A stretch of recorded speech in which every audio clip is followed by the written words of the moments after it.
Hello, Archie Dunlop here with Talking Astrology with Archie on Tuesday, April the 16th, 2024. Today I want to look at some of Donald Trump's legal travails.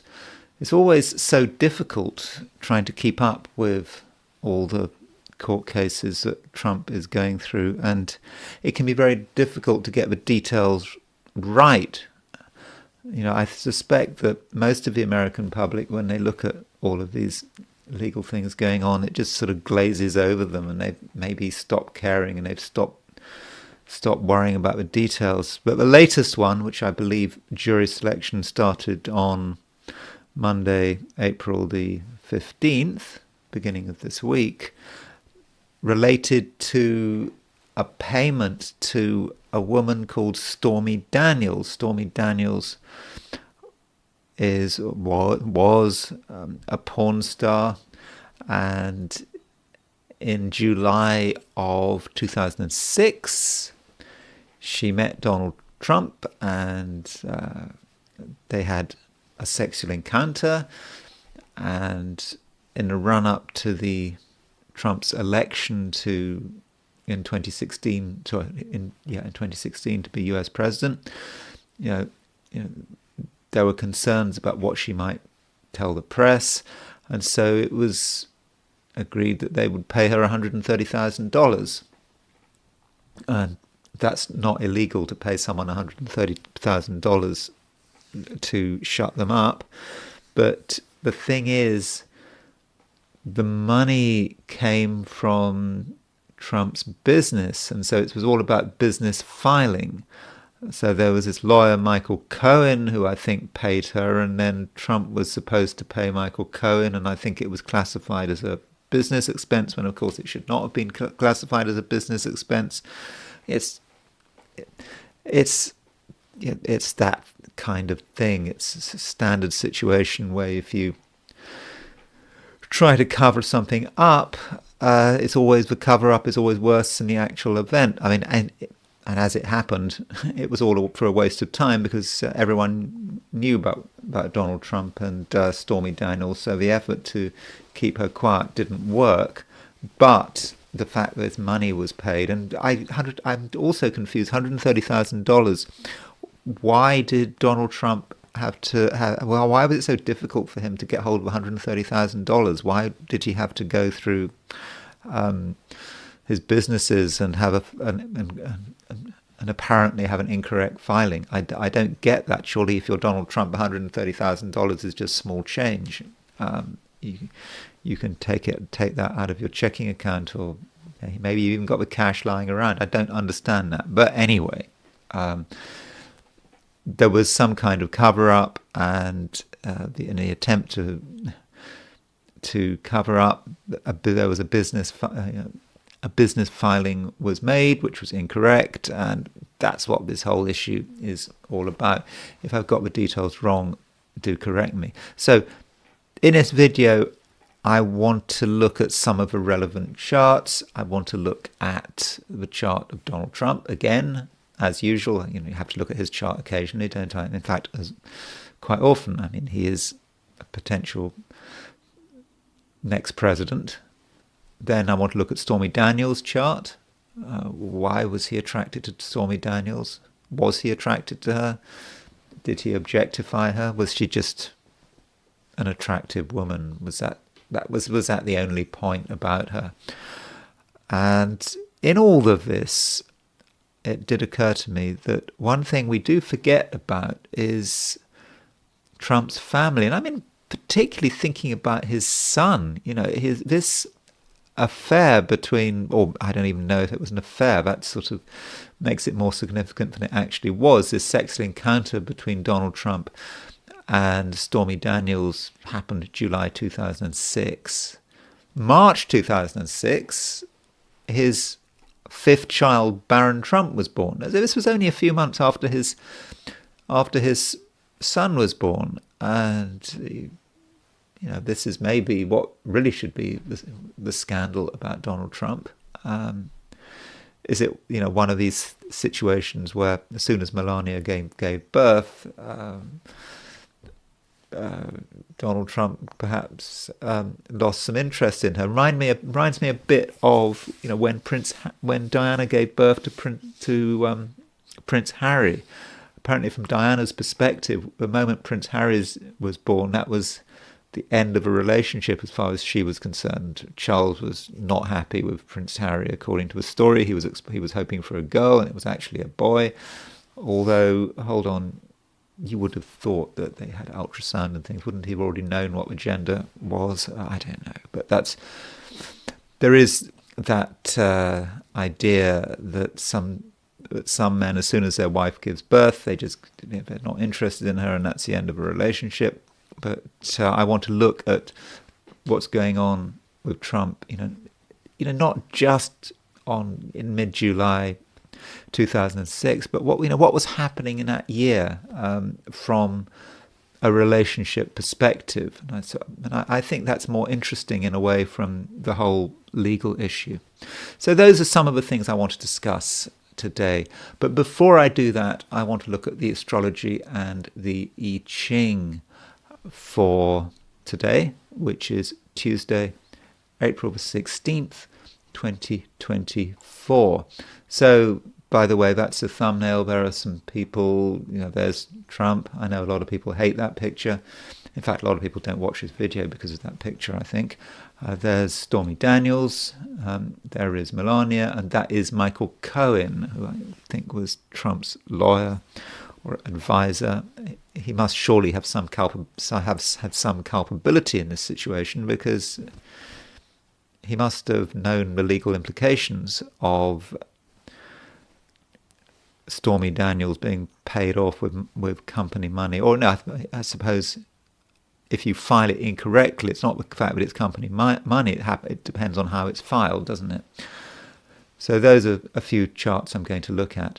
But as far as the astrology is concerned, I'm not saying it's an especially active day, at least in a geocentric sense. So there's the moon. Moon is in Leo. The moon moves into Leo London time at 3:24 a.m. This means that from a perspective of Europe and the Americas, moon is in Leo all day. If you're in, I don't know, if you're in India, for example, moon would go into Leo sort of late morning. So there is a part of the day when you're going to have moon in Cancer, but still for most of the day the moon is going to be in Leo. If you're in Australia, New Zealand, then the moon might not go into Leo until the mid-afternoon. So it kind of depends a little bit where you are, but I think for most people watching this video, you can really regard the moon as being in Leo all day long.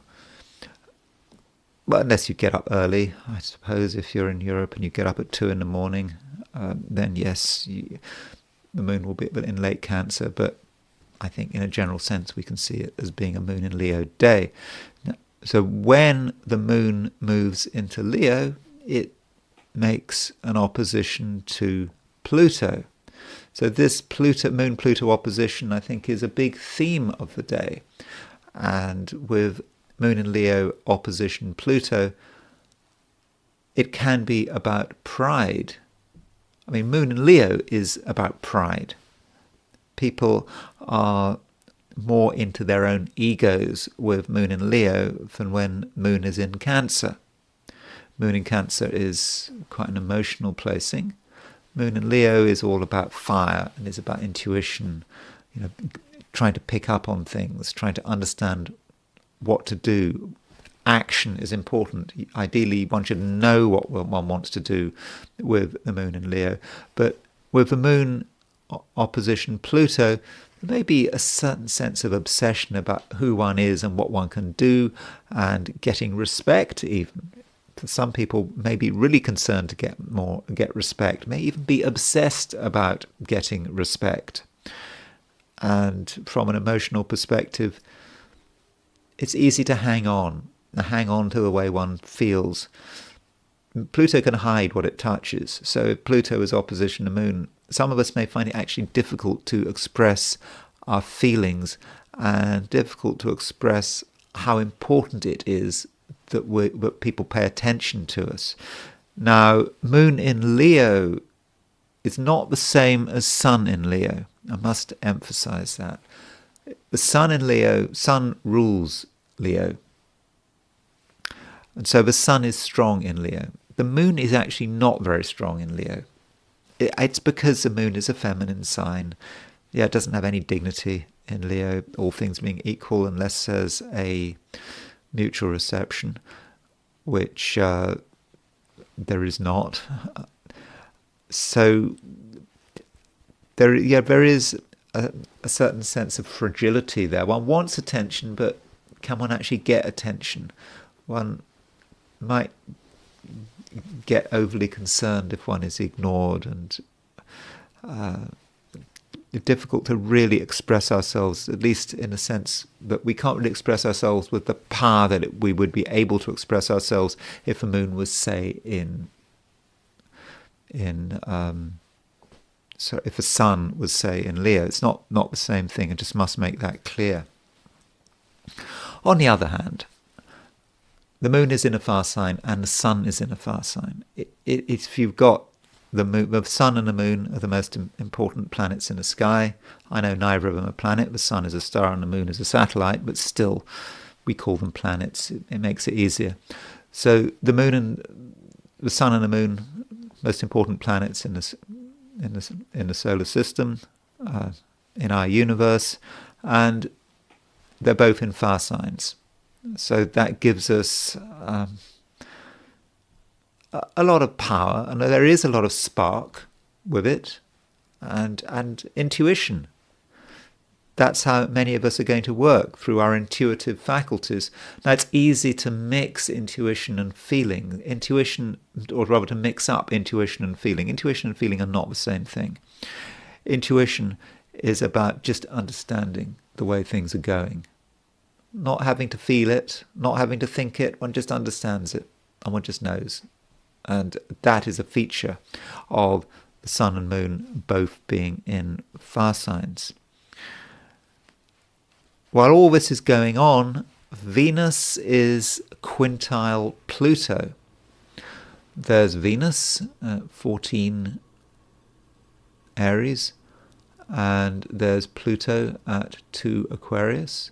So Venus and Pluto are 72 degrees apart. With Moon and Venus being 72 degrees apart, that is 1/5 of the circle. And the number 5 is about style. It's a very man-made number. And with Venus quintile Pluto, it's about the style that we try to create. Venus-Pluto tries to be intense, and it may actually try to be seductive. Some people may try to adopt a seductive style,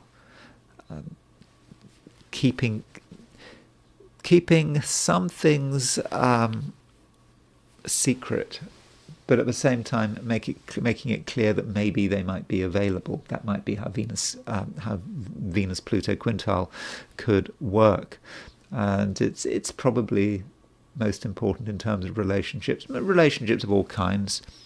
People trying to have an intense style because they feel that is the best way of making progress, perhaps the best way of attracting people.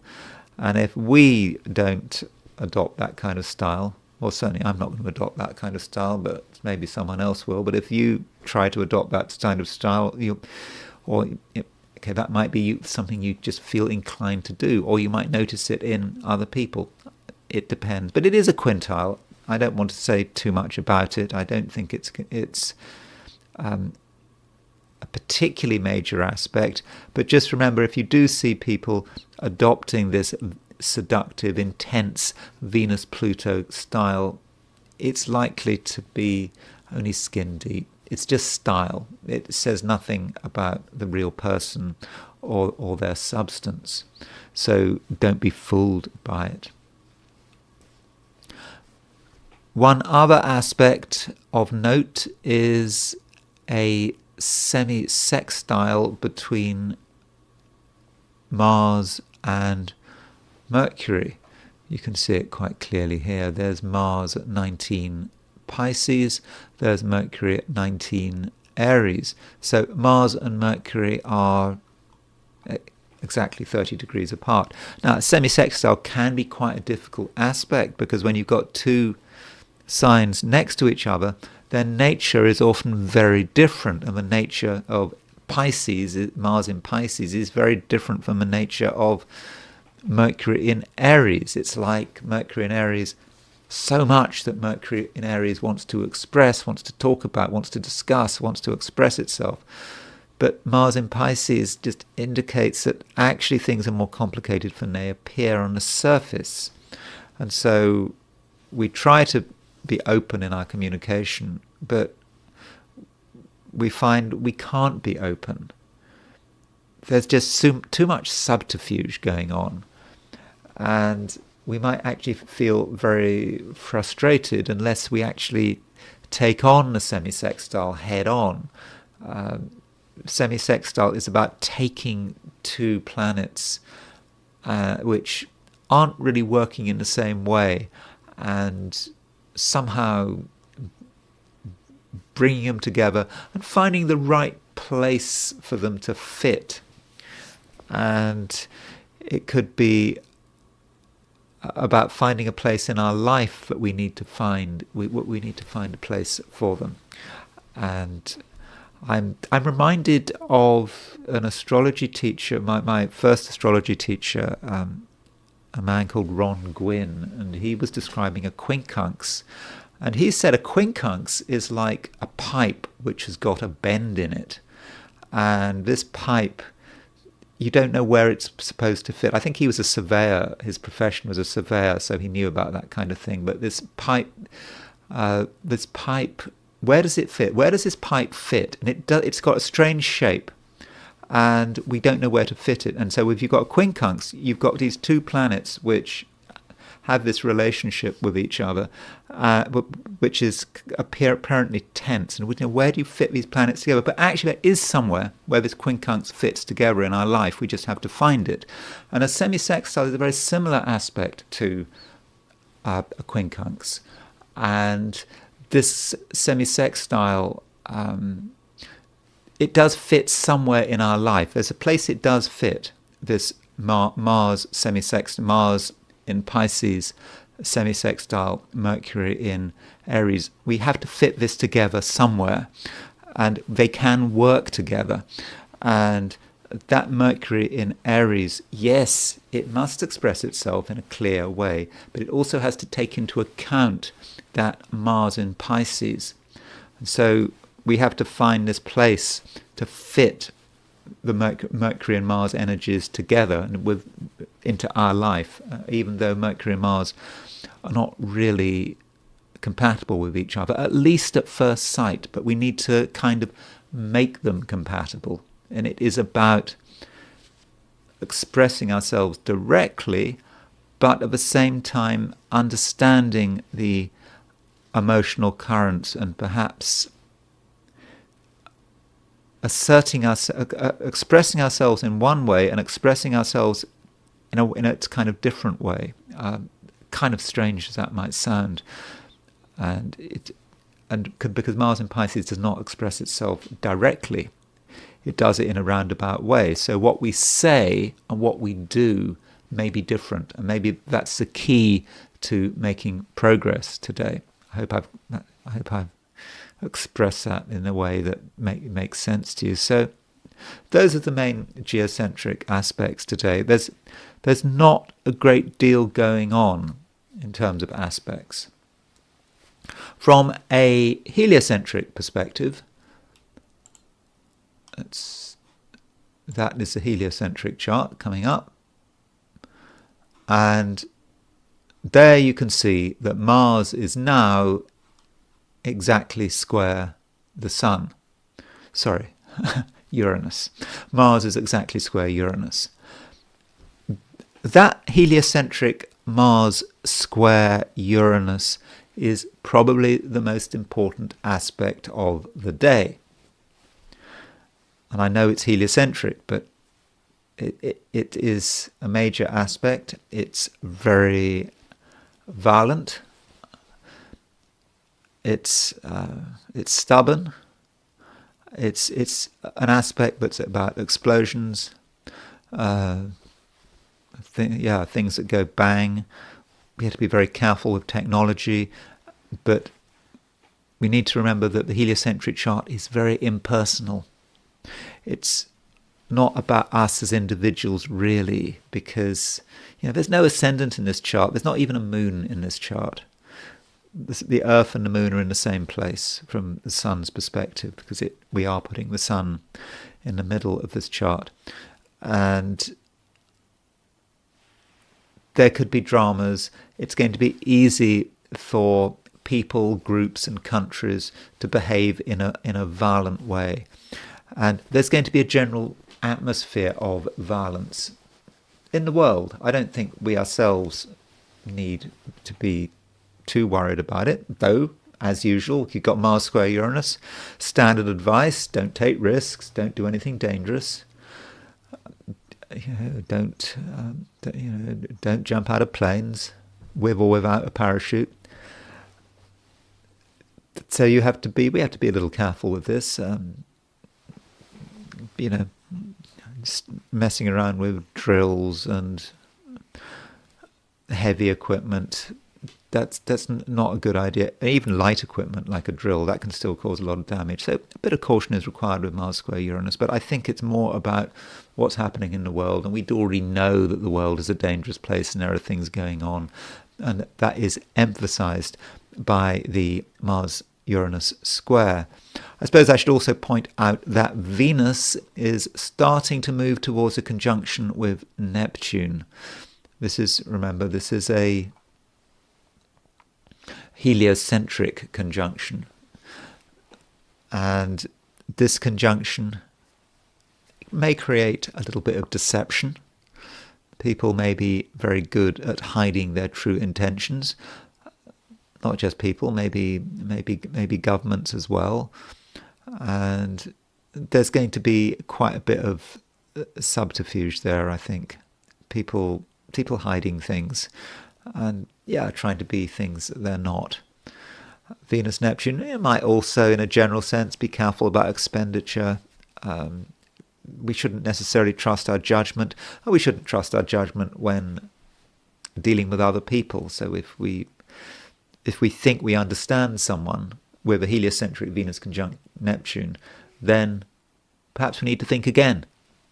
And this Venus conjunct Neptune, it's just becoming exact. It's not just about today. It is going to be about tomorrow as well. So that's the heliocentric picture. And in terms of the overall planetary view, I would have said that today doesn't seem to be particularly active, particularly especially on a personal level.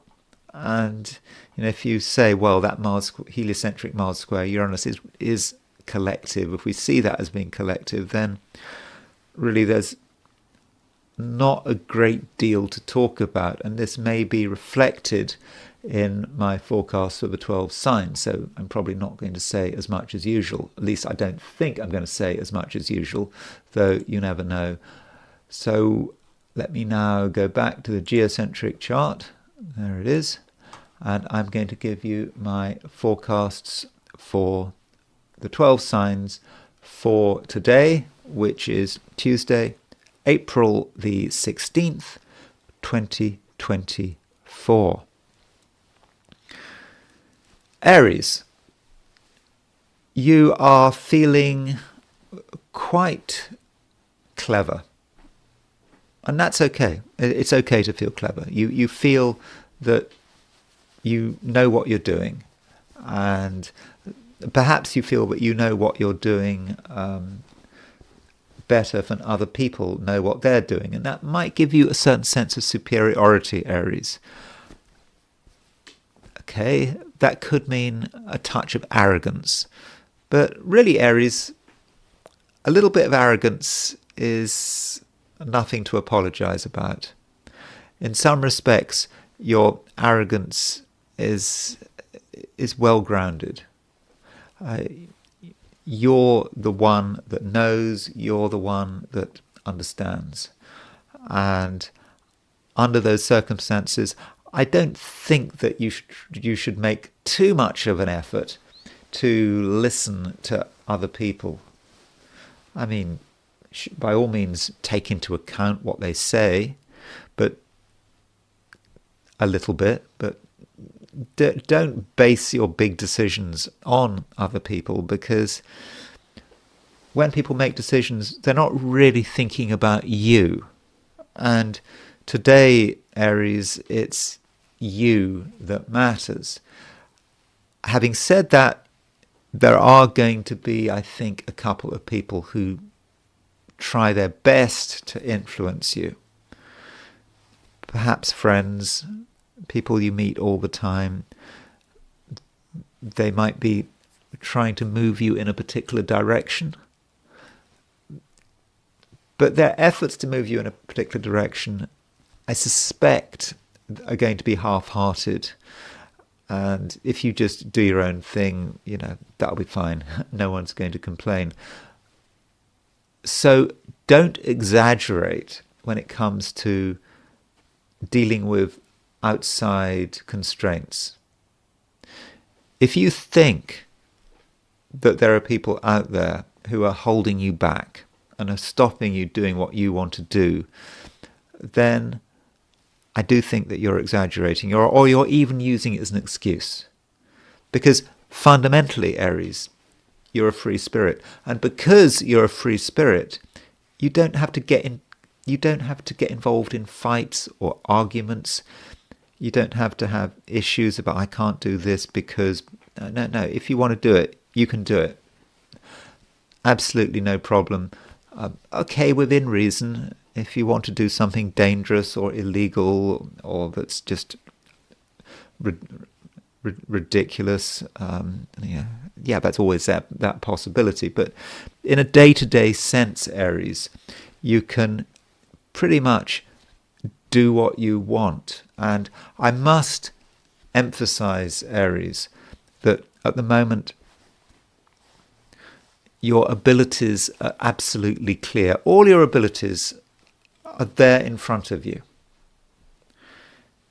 You don't have to go anywhere to find them, or you don't really, I don't think, even have to study. It's immediately available to you. I mean, I suppose in a computer sense, I'm not a great expert on computers, but you've got abilities that are stored on your hard disk or your SSD on your drive, and so the computer has to go and find them. And then you've got what's in your RAM, which is immediately available to the computer. I'm talking about things that are immediately available. Those talents that you have are immediately available. You don't have to go hunting around in your hard disk or your SSD card to find your abilities. They're right there.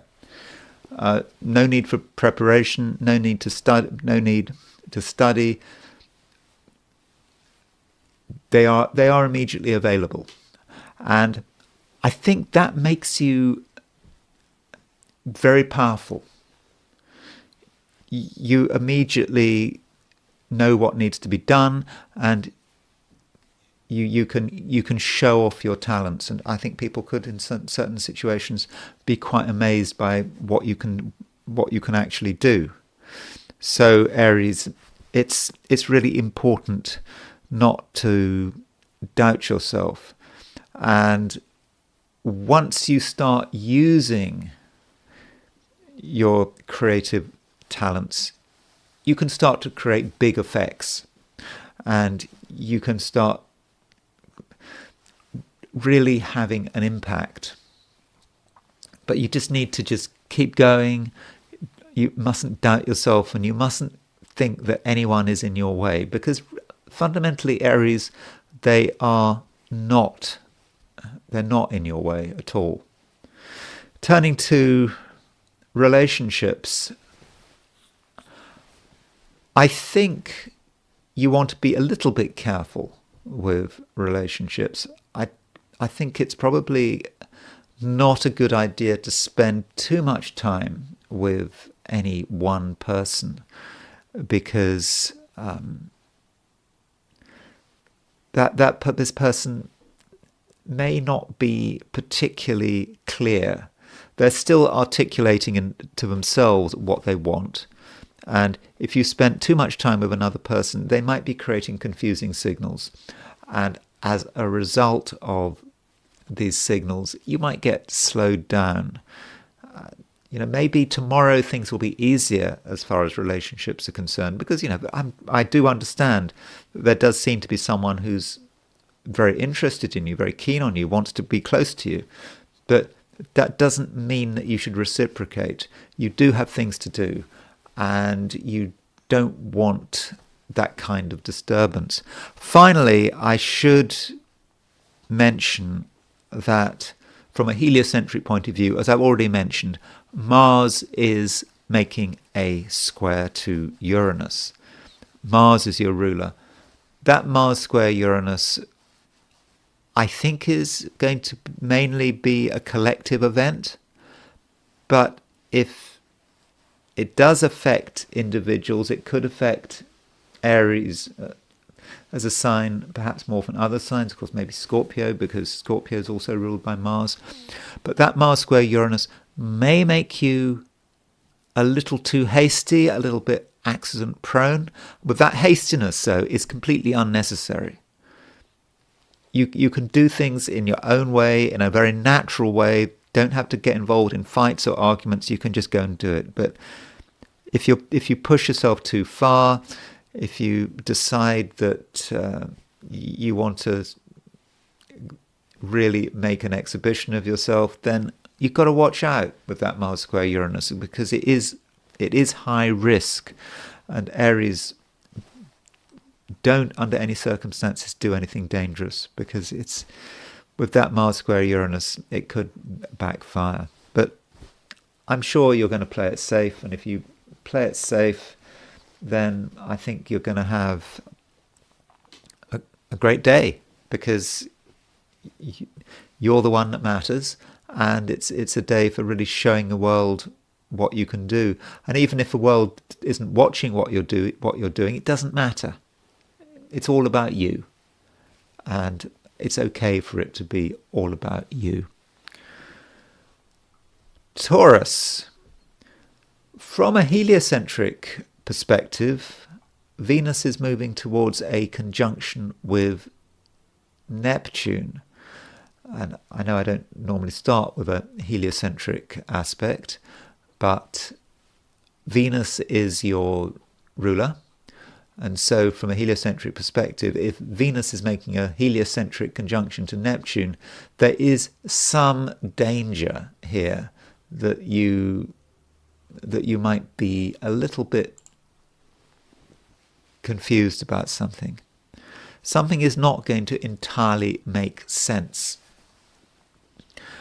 And it may be that there is something just in your way, a collective cosmic confusion, because this heliocentric conjunctions are about the cosmos, and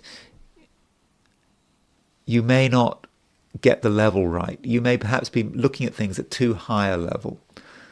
Perhaps you're concerned about about what's going on in the collective out there in the world, and because you're so concerned about collective events, dealing with events down here on Earth, right in front of you, may be hard work. So really there is a lot of scope, Taurus, for you to get confused and for you to chase things which really shouldn't be chased.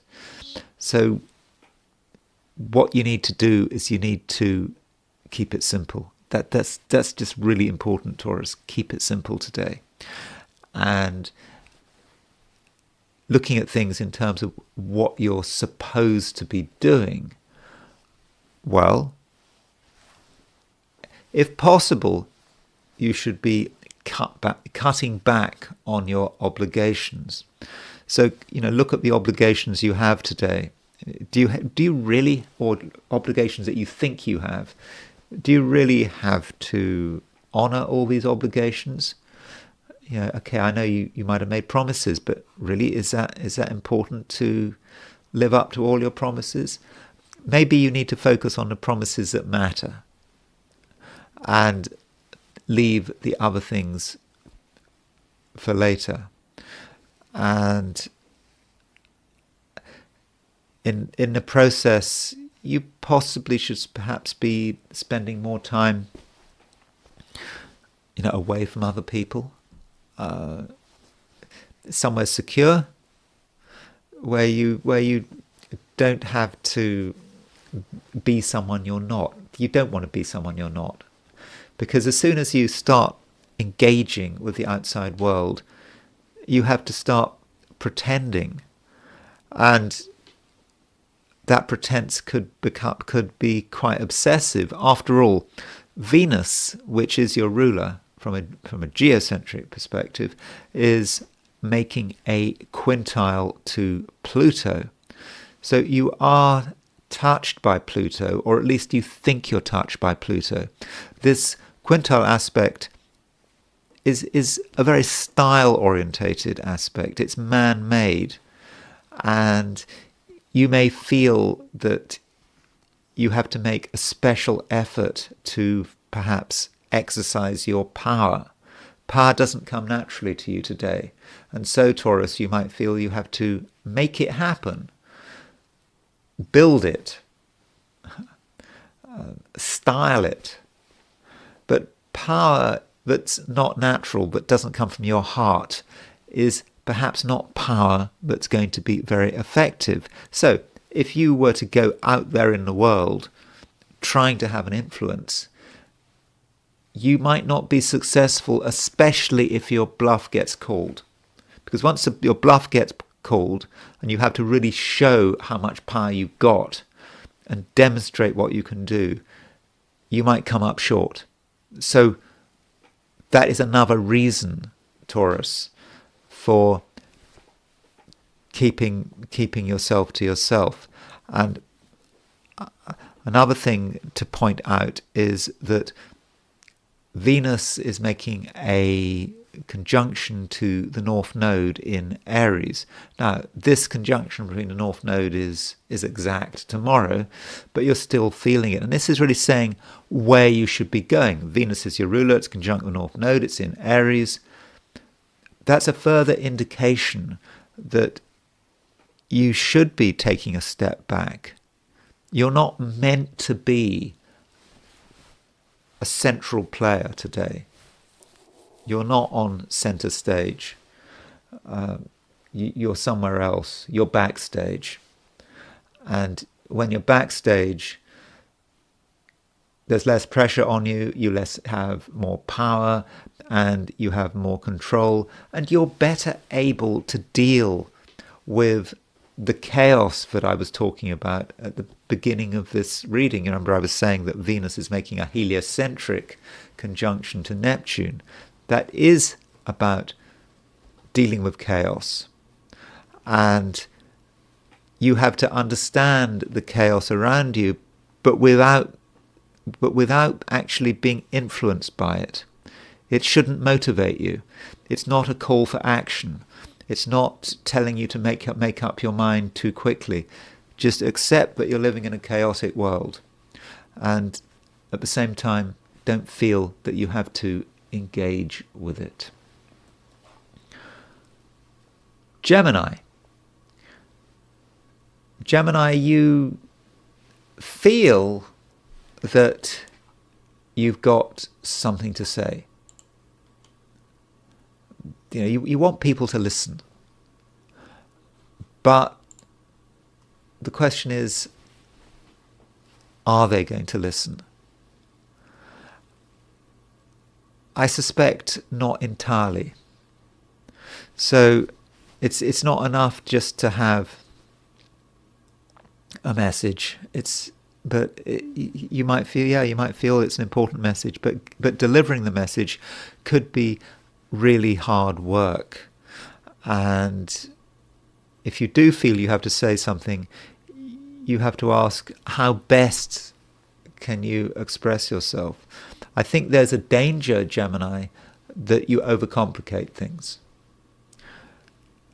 Perhaps you're trying to grapple with big concepts. And, I'm reminded that, like today, I'm a Gemini, today is a Monday. I think there's a city council meeting in the city I am. I always like to make a public comment about what's going on in the city. I try to be obnoxious. And so I go and make a public comment, and I'm warned here if I've got, so the public comment, but the way I might mess up with this public comment with, for example, Moon and Leo opposition Pluto, is that I might try to talk about some high-level thing. I might sort of talk about the fact that, today's the anniversary, or Monday was the anniversary of the sinking of the Titanic, and then I might relate that to what's going on in the city, how it's all disastrous in the city. The city is a divided place, it's sinking. And by going for this big, high-level concept imagery of the city as being like the Titanic, I might actually miss my opportunity to say something useful, to get down to more basic things about what the day-to-day running of the city council. So that's that sort of thing. So don't get caught up in high-level ideas today. I think that, Gemini, high-level ideas are going to have an influence on you, and you're going to want to take into account these high-level ideas, what's going on with the broad system. But I think if you were to do that, it's going to make it really, really difficult to say anything useful. And so in terms of your message, Gemini, it's really important to keep it simple. Though, do consider the possibility that what you say can be helpful, provided the intention is correct. And I think intention does matter. Are you speaking because you want to be paid attention to? That's one reason why you might want to say something. Maybe you're looking for some kind of gain. But maybe your intention is just to help. And that's all it is. It's not about the ego. It's just about trying to help someone.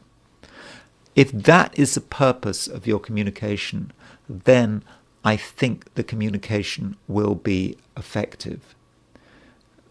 Because your intentions are good. Good intentions lead to a good result. And one is then reminded that Mercury is making a conjunction to Chiron. Now, this conjunction with Chiron, it was exact yesterday, so it's beginning to separate. But still, Mercury is less than a degree from Chiron in Aries. And this does say something about what you can do and about how you're able to communicate, the best way of communicating, by actually focusing on what someone else needs.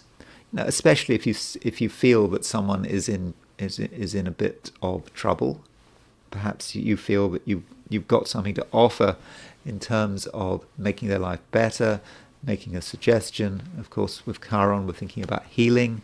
So through your words, you can heal, provided you're not thinking about yourself, provided you're only thinking about the other person and their interests. And this person may be a friend, someone you've known for some time. You don't need to have known them well, but I think that you've definitely got something to offer in that direction. And you also are in a position to provide some structure, even if you don't feel that you yourself have structure, you can present to someone else the possibility of structure. You can perhaps explain to them how they can take a dramatic initiative in order to structure their life. That might be something you can offer. And that's what you need to really focus on. It's not about you today. It needs to be about other people, in particular your friends, because I think you've got something to offer in this department, but you don't want to spoil it by overcomplicating the matter and by thinking too much about yourself. Cancer. The moon is now moving into Leo. It's well out of your sign. So that does create a little bit of a change of emphasis. When the moon was in Cancer, you felt more in control. It felt an environment that you felt that you were broadly connected with emotionally. Right now, that's not quite the case. You're feeling as if maybe you're in strange territory. That might often be the case. Particularly if you go somewhere else, somewhere different, you might find that you're having to deal with things that you're not particularly comfortable, and there may be you're not particularly comfortable with, and there may also be a financial element to what's going on, because today, Cancer, there is an opposition between the moon and Pluto, which falls across the financial axis of your chart. So that might mean that there are financial issues that need to be dealt with. And some of them might be quite complicated, or at least on the surface might seem complicated.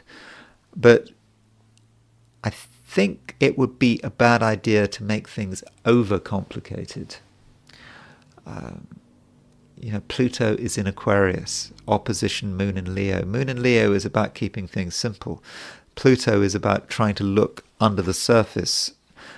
Pluto is a detective, but Pluto can be too much of a detective. Sometimes one can ask too many questions.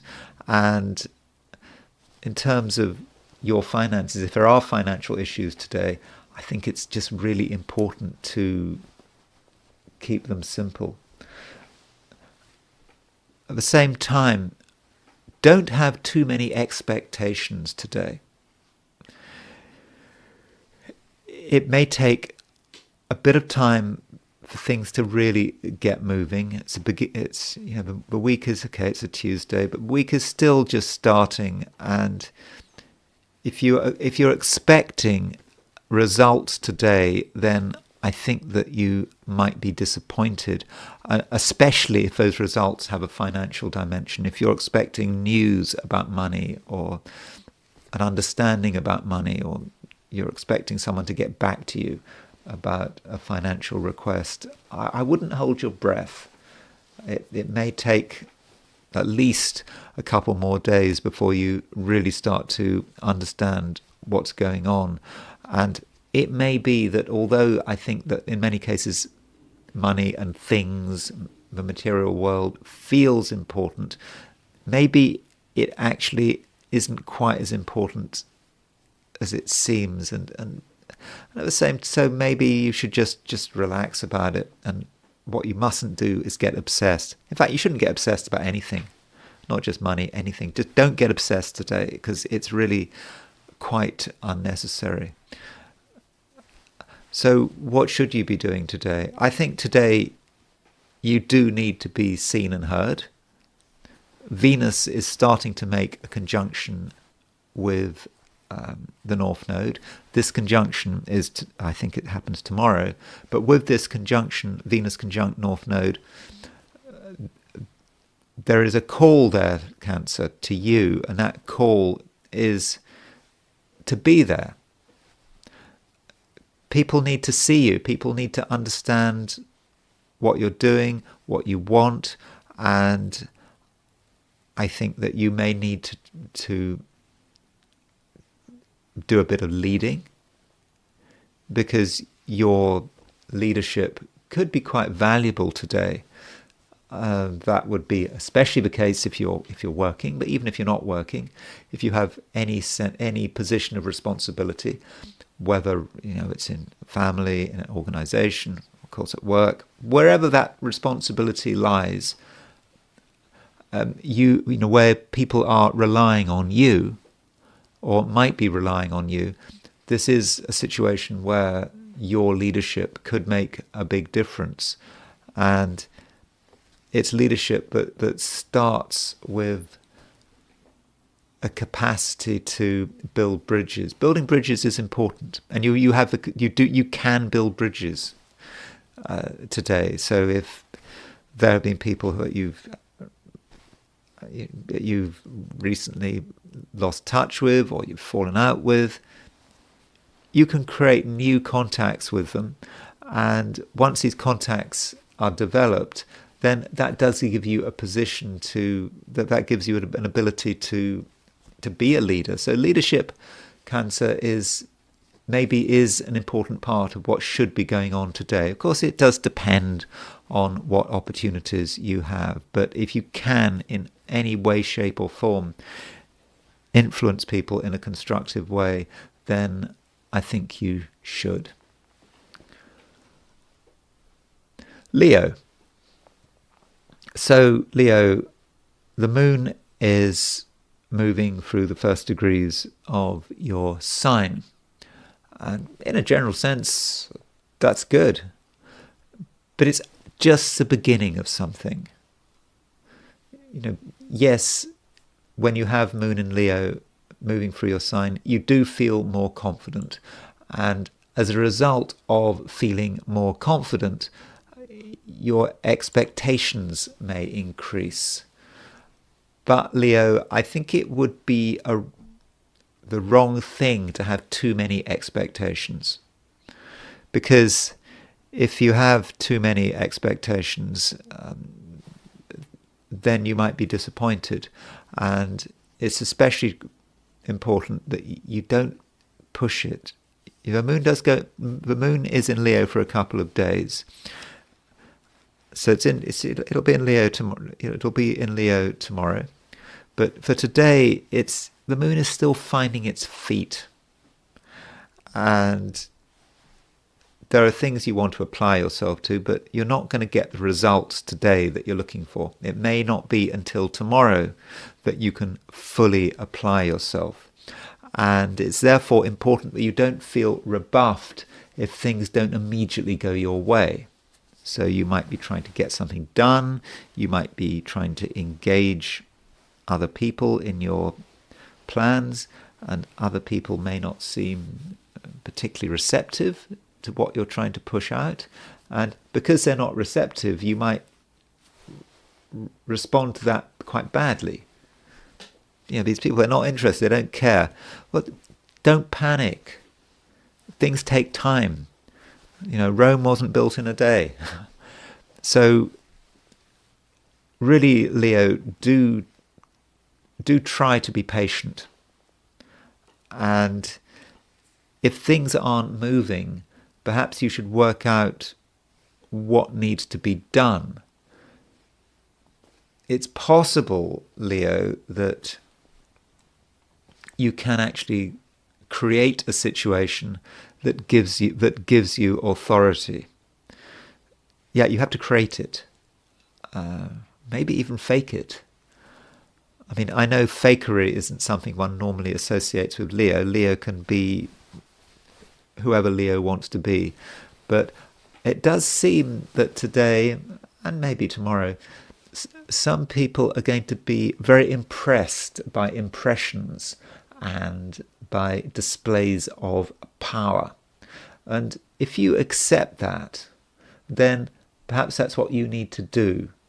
You maybe need to contrive a display of authority and power, even if you don't feel 100% confident about it, because it may be effective. So if there's something you really need to do over the next day or two, and you really need to assert yourself, then just work out the best way of doing it. It might require some planning and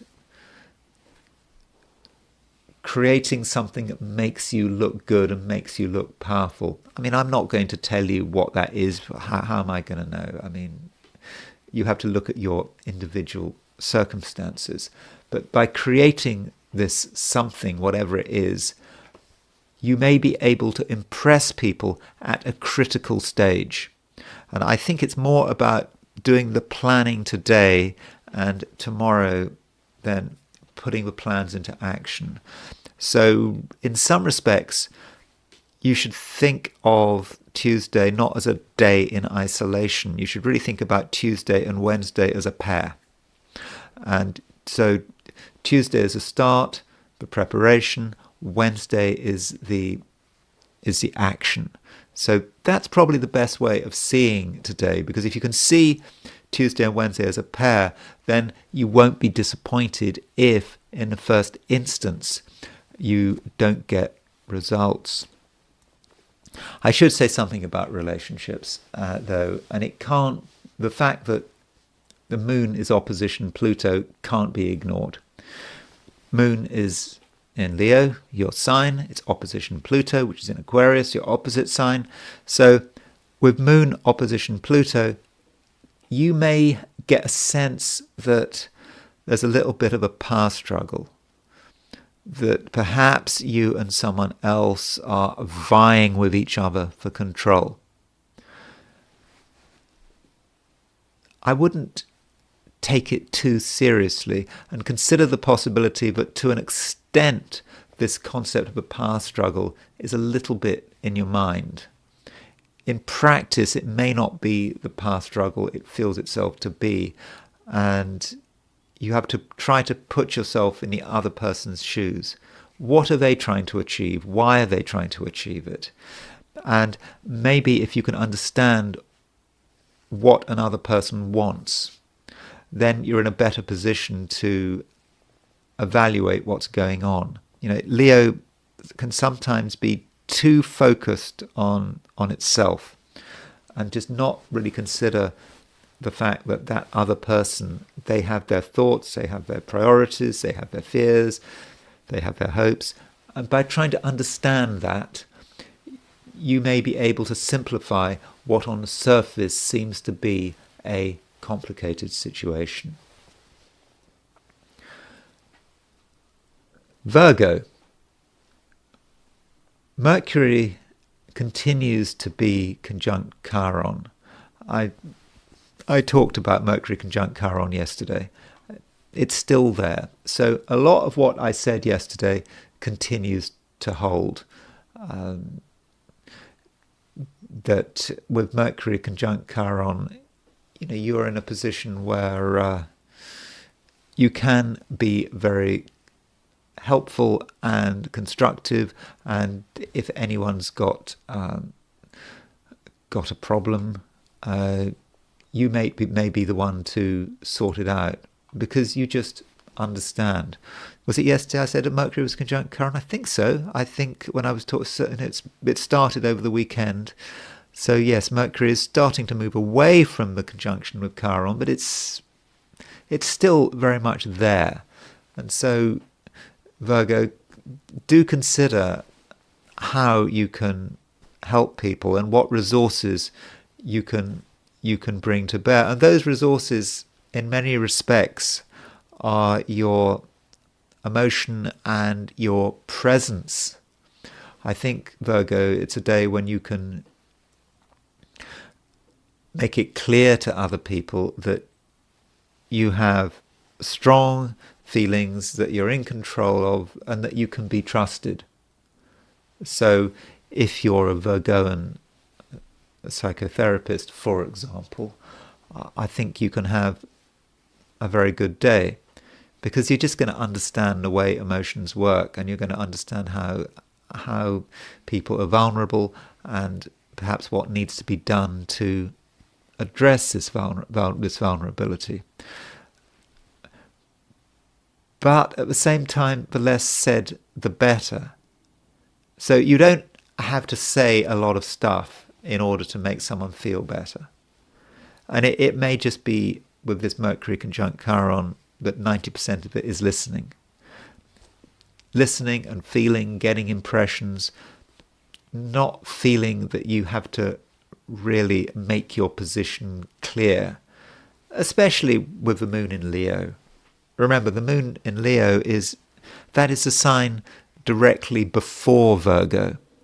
And in astrology, when you've got the moon in the sign directly before, in the jargon, that will be in your 12th house. The 12th house in astrology is supposed to be a house that is sort of a little bit separate, a little bit isolated, not being direct. And that's probably the way to be. There's nothing that has to be done. There's nothing that you have to say. And there's certainly nothing that needs to be properly organized. Trying to make sense of what is happening around you, like today, is probably a bad idea. If you were to try to make sense of everything happening, I think it might be a fool's errand, because you're dealing with things that can't be verbalized and can't be put in neat categories. So if you're trying to categorize something, it's probably a waste of time. Some things just can't be categorized. They don't want to be categorized. Maybe they fit lots of different categories. Maybe they even fit a number of I don't know, maybe they fit an infinite number of categories, or maybe they have no categories at all. So categorization of in any way, Virgo, should be avoided.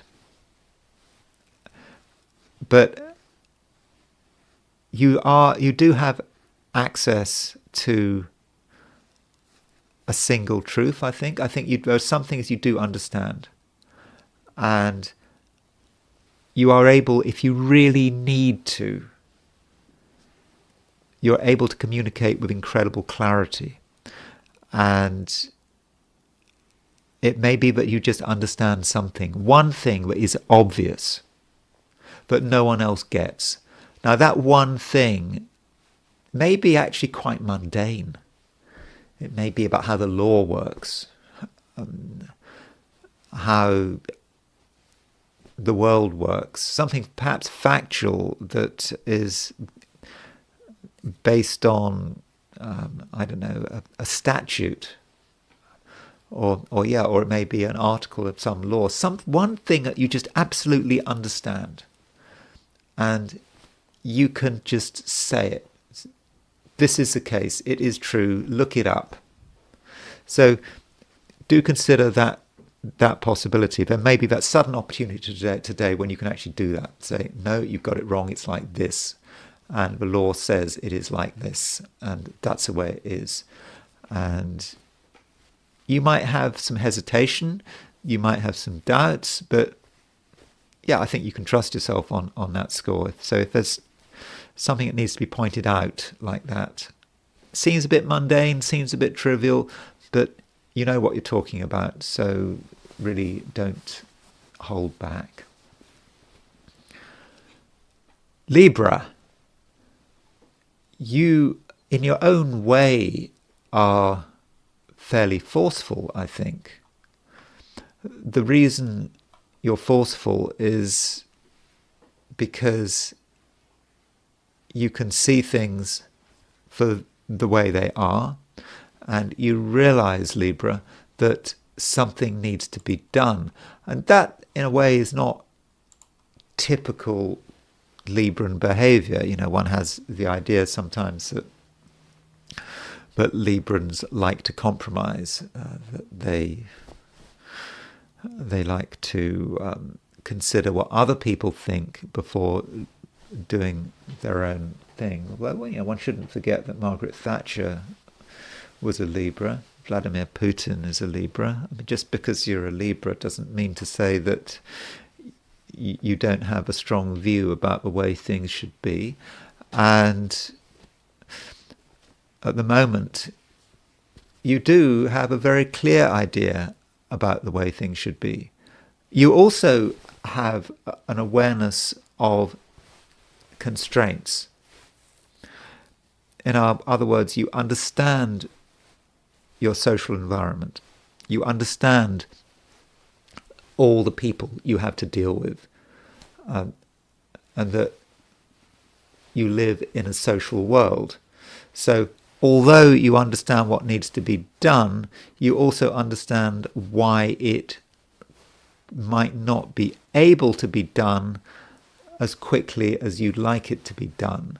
And so, Libra, I think that you can do some really quite careful negotiations today. People have to be managed. You have to listen to them. You have to understand what they're worried about. But all the while, thinking about what needs to be done,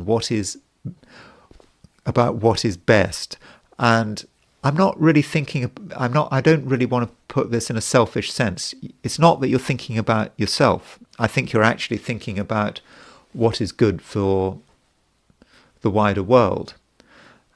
And it is indeed best that you're thinking about what is good for the wider world. After all, Venus, which is your ruler, is starting to make a conjunction to Aries.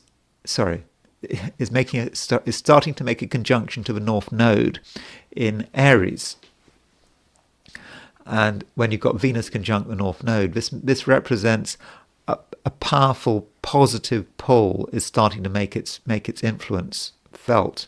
And so Venus conjunct the North Node in Aries, that is about you having an obligation to take an initiative. It's Aries. Aries is an initiative sign. It's about asserting itself.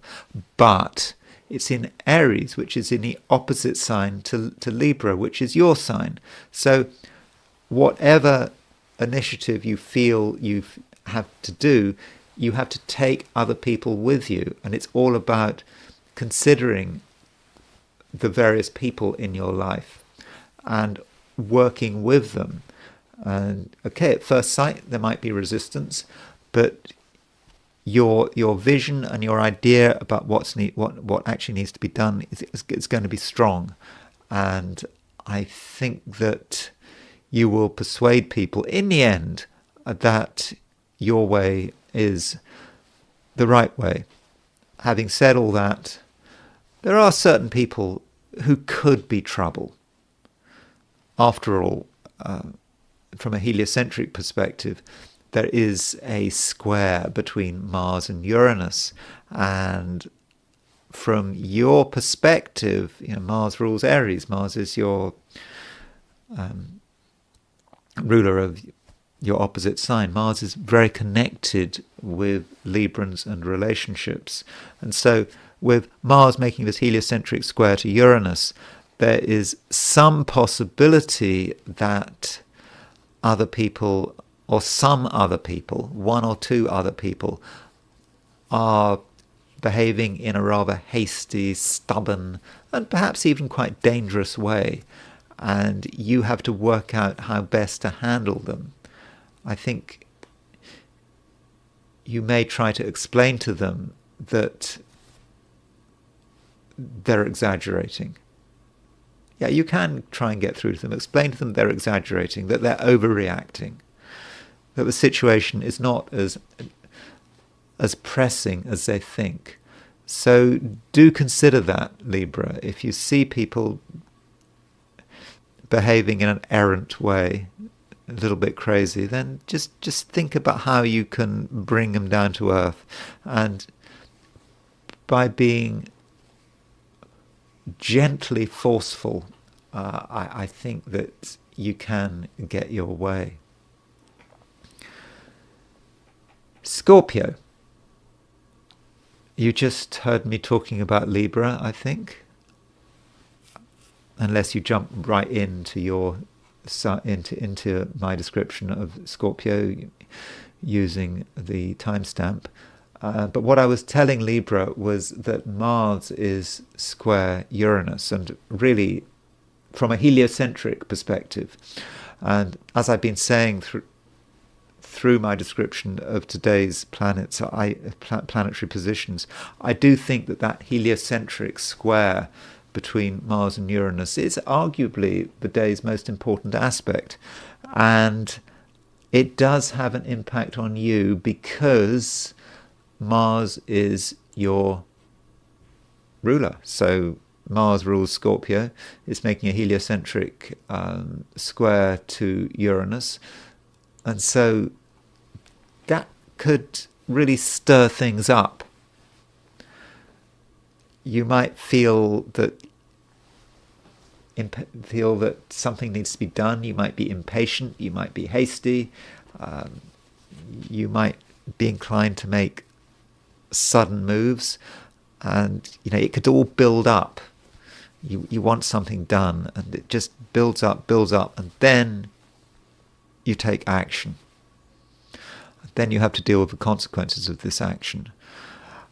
I don't know. I suppose in most cases I'd say that Mars square Uranus was a negative, but I wouldn't say in all cases.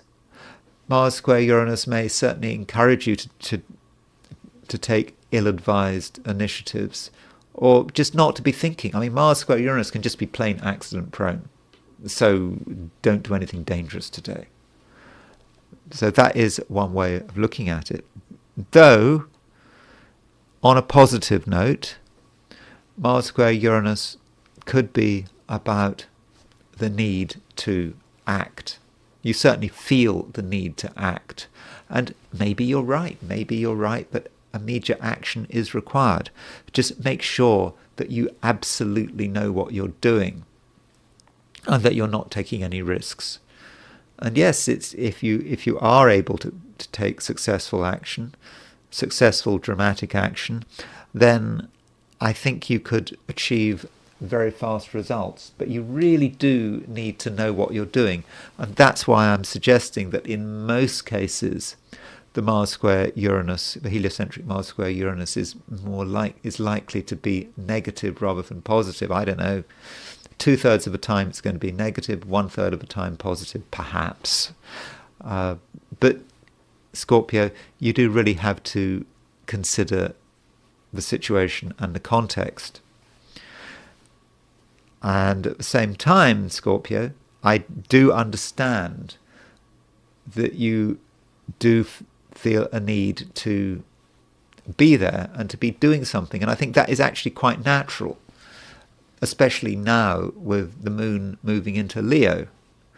After all, from a Scorpio perspective, the moon in Leo is a high-profile sign, and you may feel that there are things you need to get on with, like now, and they may relate to your place in the world, or if you're working, perhaps to your job or your business, or just to your place in society. And that's good, but you do have to be patient. Yes, the moon is in Leo, but it just makes an opposition to Pluto today. Tomorrow it will be better able to yield results, but today you try to get things done, you try to make an impression, but there are things holding you back, represented by that moon opposition Pluto. I think that Pluto could be about family pressures. It could be about your own emotional pressures, your own feelings of uncertainty, or the fact that you may be holding something back. So what actually might you be holding back? I think, Scorpio, you're not prepared to give it everything. You might feel you're giving something everything, but actually you're not giving you're not giving everything. There's something you're holding back, and if you're holding something back, it might limit your success. Isn't it what they say about being a writer, for example, being a novelist? If you want to be a successful novelist, I mean, it's very difficult being a successful novelist. I'm terrible at writing fiction, but I believe my attempts to write fiction have been a disaster. But if you are a successful novelist, I believe that it's important that you need to give the reader everything. And you perhaps have to talk about things that you don't want to talk about, because you're revealing stuff about who you are emotionally. And that's just really important. Maybe that's why Cancerians are very often good writers. And if you want to be a good writer and you're a Scorpio, you've got to reveal something private. It's got to come over in your text. If you're at a distance from your reader, they're not going to be interested in you. It's going to sound boring. And it's the same for today with this moon opposition Pluto. It's not just about writing, it's about whatever you're doing. If you're holding something back about who you are, and you're not giving anything away, then no one's going to take you seriously. You have to engage your emotions, and you have to reveal some of your emotions. And I suppose when you reveal some of your emotions, particularly if you're a Scorpio, you may feel that you're making yourself vulnerable. But that's what you're going to have to do, because you need to exercise power. And power is not something that you can just put in a box. It's connected with you. It's connected with your soul. And so that's I think what you're going to have to do. And even then, it may take a little bit of time to get the results you're looking for. And I think it's going to be more tomorrow that things really start happening. So today might be a bit of a beginning, but don't expect to see results for your efforts immediately. So Scorpio, I think in that sense, a little bit of patience might be required. Sagittarius, you can be more forward-thinking today. I think that over the last couple of days, Sagittarius, you've been thinking quite a lot about yourself and perhaps your emotions, and you haven't fully wanted to engage with the rest of the world, at least not in a sort of natural and spontaneous way. But now that the moon is moving into Leo, I think that you're feeling that things are easier. You can get a bit of distance from yourself and your problems, the world and its problems, and you can get an idea of a broad view. And really, that's the way Sagittarius should be, because Sagittarius is a fire sign, and the more stuff in fire signs, the better. So when the moon moves into Leo, that's more fire. Remembering we've already got the Sun, Mercury, and Venus in fire. So we had 3 personal planets in Aries already, and then now we've got a 4th personal planet, the moon, moving into a fire sign, namely Leo. And I think that you are going to want to look up, not have to worry about what's going on down here, though there is an opposition between the moon and Pluto.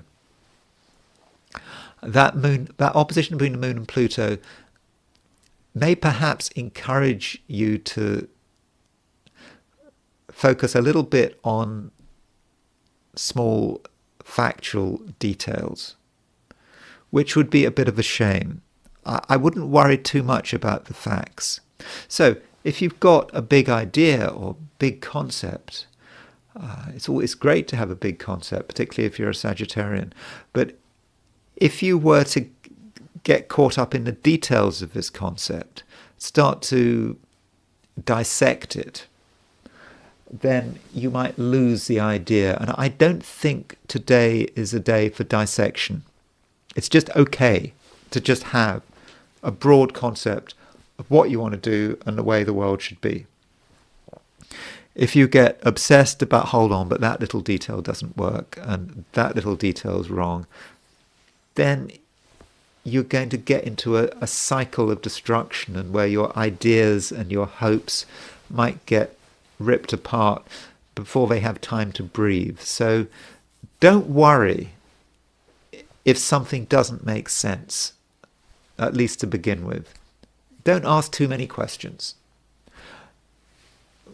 Just allow the situation to develop. And I think that tomorrow, when the moon has made further progress in Leo, when it starts to engage with other planets, because the moon is not aspecting anything, except for Pluto, and that Pluto can dominate the moon's action. And so today, don't get too obsessed.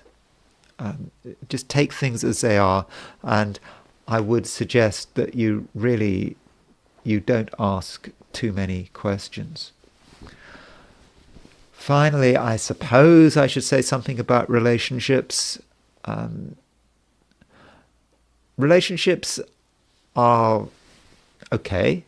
I think that partners, people close to you, seem to be quite caring at the moment. They have been in their own way quite caring over the last few days, and certain people have really tried to make things better. And if there's been a problem, or you've got a problem and you've been prepared to discuss a problem, they've been quite happy to listen. So I think there's been a bit of sympathy there, if you've been in a position to take advantage of that sympathy. But right now there may be a little bit of confusion creeping in. Maybe this is connected with the fact that we've got this heliocentric Venus conjunct Neptune forming. Okay, it's a heliocentric aspect, but I think it's still quite important. And this Venus conjunct Neptune, there may be just a misunderstanding of the way people are and what they want, and misunderstanding their motives, maybe being naive about their motives, thinking that they're harmless when of course they're not, when maybe they're not harmless at all. Or perhaps deluding oneself about the way someone thinks about you. It could work both ways. You could think that someone is keen on you when they're not, or on the other hand, you might think that someone is not interested in you when they are. It all depends on the situation. And Sagittarius particularly may be influenced by this. And your ability to really understand people is not 100% at the moment.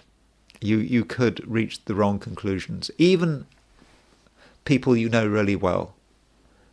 You might think you know them. You might think you know why they're doing what they're doing, but you don't necessarily know. And you shouldn't ask too many questions about it. You just need to accept that you don't know. That's the best place to be, just accepting that position. And if you accept that you don't know, and you don't jump to conclusions about anyone's motives or intentions, then I think you'll be fine. Capricorn. It's a time when Capricorns are maybe feeling that things are just a little bit too complicated. You understand broadly what's going on around you, but you also understand that there are some things you don't understand or don't want to understand. And as a result, you may want to keep your distance, and matters are made more intense by the fact that the moon is making an opposition to Pluto. So remember that from a Capricorn perspective, the moon rules Cancer. Cancer is your opposite sign. So moon opposition Pluto can say something about your relationship to other people, your perception of other people. And I think that you do have a perception that certain people are just complicated, too complicated, and you perhaps want to keep them at a distance. and perhaps you'd even prefer that they weren't there. At least for today, you'd prefer that they weren't there. Again, because it just makes things complicated, and it just feels that it's just difficult to make progress, and that is a bit of a problem. So I think it could actually be a difficult day, in the sense that you might just feel listless. You might just not know what to do, and you might not feel that there's much support around. But I wouldn't panic about it. Things will improve. It's just the beginning of the week. It's Tuesday. Wednesday is going to be a somewhat different day, but what's happening is that I think that today you're starting to realize that things are more complicated than you realized. That things are more complicated than they seemed on the surface. So you're becoming aware of complications, and this makes you slightly hesitant. But then tomorrow you'll be in a better position to understand what's going on. So Capricorn, it may just be a question of biding your time. Although that doesn't mean to say that you are powerless. If you need to assert yourself and to assert your identity, you can. Whenever you want. It's going to be perhaps a little bit exhausting. It's not something you're going to want to do, but if you ever feel that need, Capricorn, you can do it. And you can very quickly take control of a situation. And in a way, that's kind of your superpower for today. So your superpower is, you're in a situation where you feel lost, you don't understand what's going on, other people are acting up, and if you want to suddenly change everything, force everyone to listen to you, force everyone to stop what they're doing, you can actually do it through the power of your personality. Now, I'm guessing that in many cases you're not going to want to use that superpower. Superpowers are not there to be used all the time, but actually you do have that superpower if you need it. And so perhaps, Capricorn, that gives you a sense of your own confidence. That's why you can be confident. It's like you can use the superpower, but you don't have to use the superpower, and you probably won't use the superpower. But I think that should give you reassurance to know that if ever you don't like the way things are, you can immediately change everything. And I think that sense of confidence is going to really help you negotiate today and set you up nicely for tomorrow. Aquarius.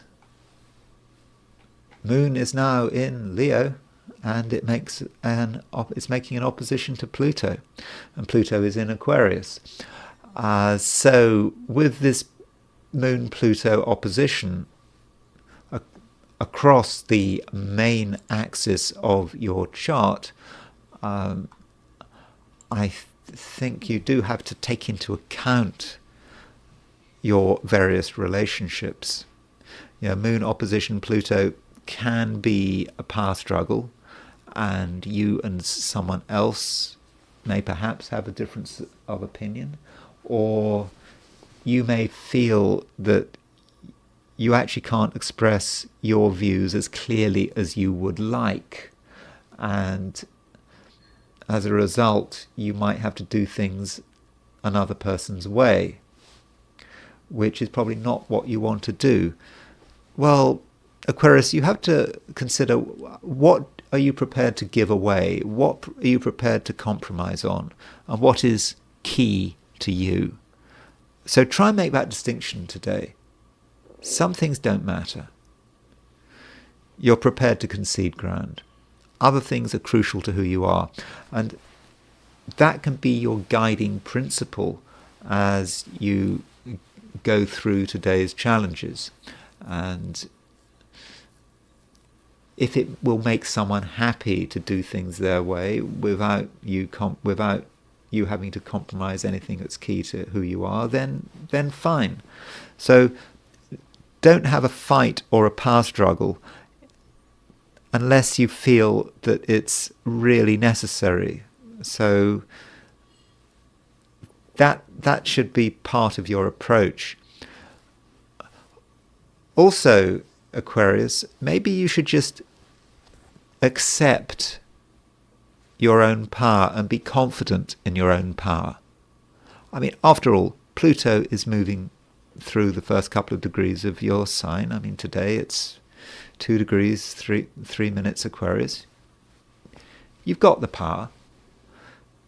And so there will be times when you have to interact with other people, when you do things their way. It shouldn't be a big deal, because you can be confident that you actually are the one in control in an ultimate sense. But by giving people an opportunity to say and suggest things, you're just you're making the right impression, and you're coming over as really quite an open-minded person, and I think that should really help. But when you are interacting with other people, don't expect big results. I mean, other people are important, like it or not, and so if you happen to be with other people, you might have expectations. And I think that today those expectations may not be met. And some Aquarians may feel a great sense of frustration. You engage with people and they're not getting themselves together.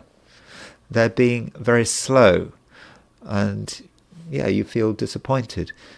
But really, you have to let people warm up. No one's very sure about what they're doing. It's not going to be until tomorrow, when the moon is making aspects to Venus and Mercury. Those aspects, those trine aspects, they don't happen today, and so the moon in Leo right now has a rather empty feeling about it, and accept the fact that it's making an opposition to Pluto, and issues of power that may be worrying you may actually be, to a great extent, part of your imagination, because nothing else is going on, because it's very difficult to see anything happening. So I would have said today, don't give up on other people. Don't imagine that they've got too much control over you, because they haven't. They're just getting themselves together. So it really isn't an issue of control. And I just think that if you bide your time, then by tomorrow, I think that there should be a lot more constructive action. Pisces, you possibly feel that something is missing.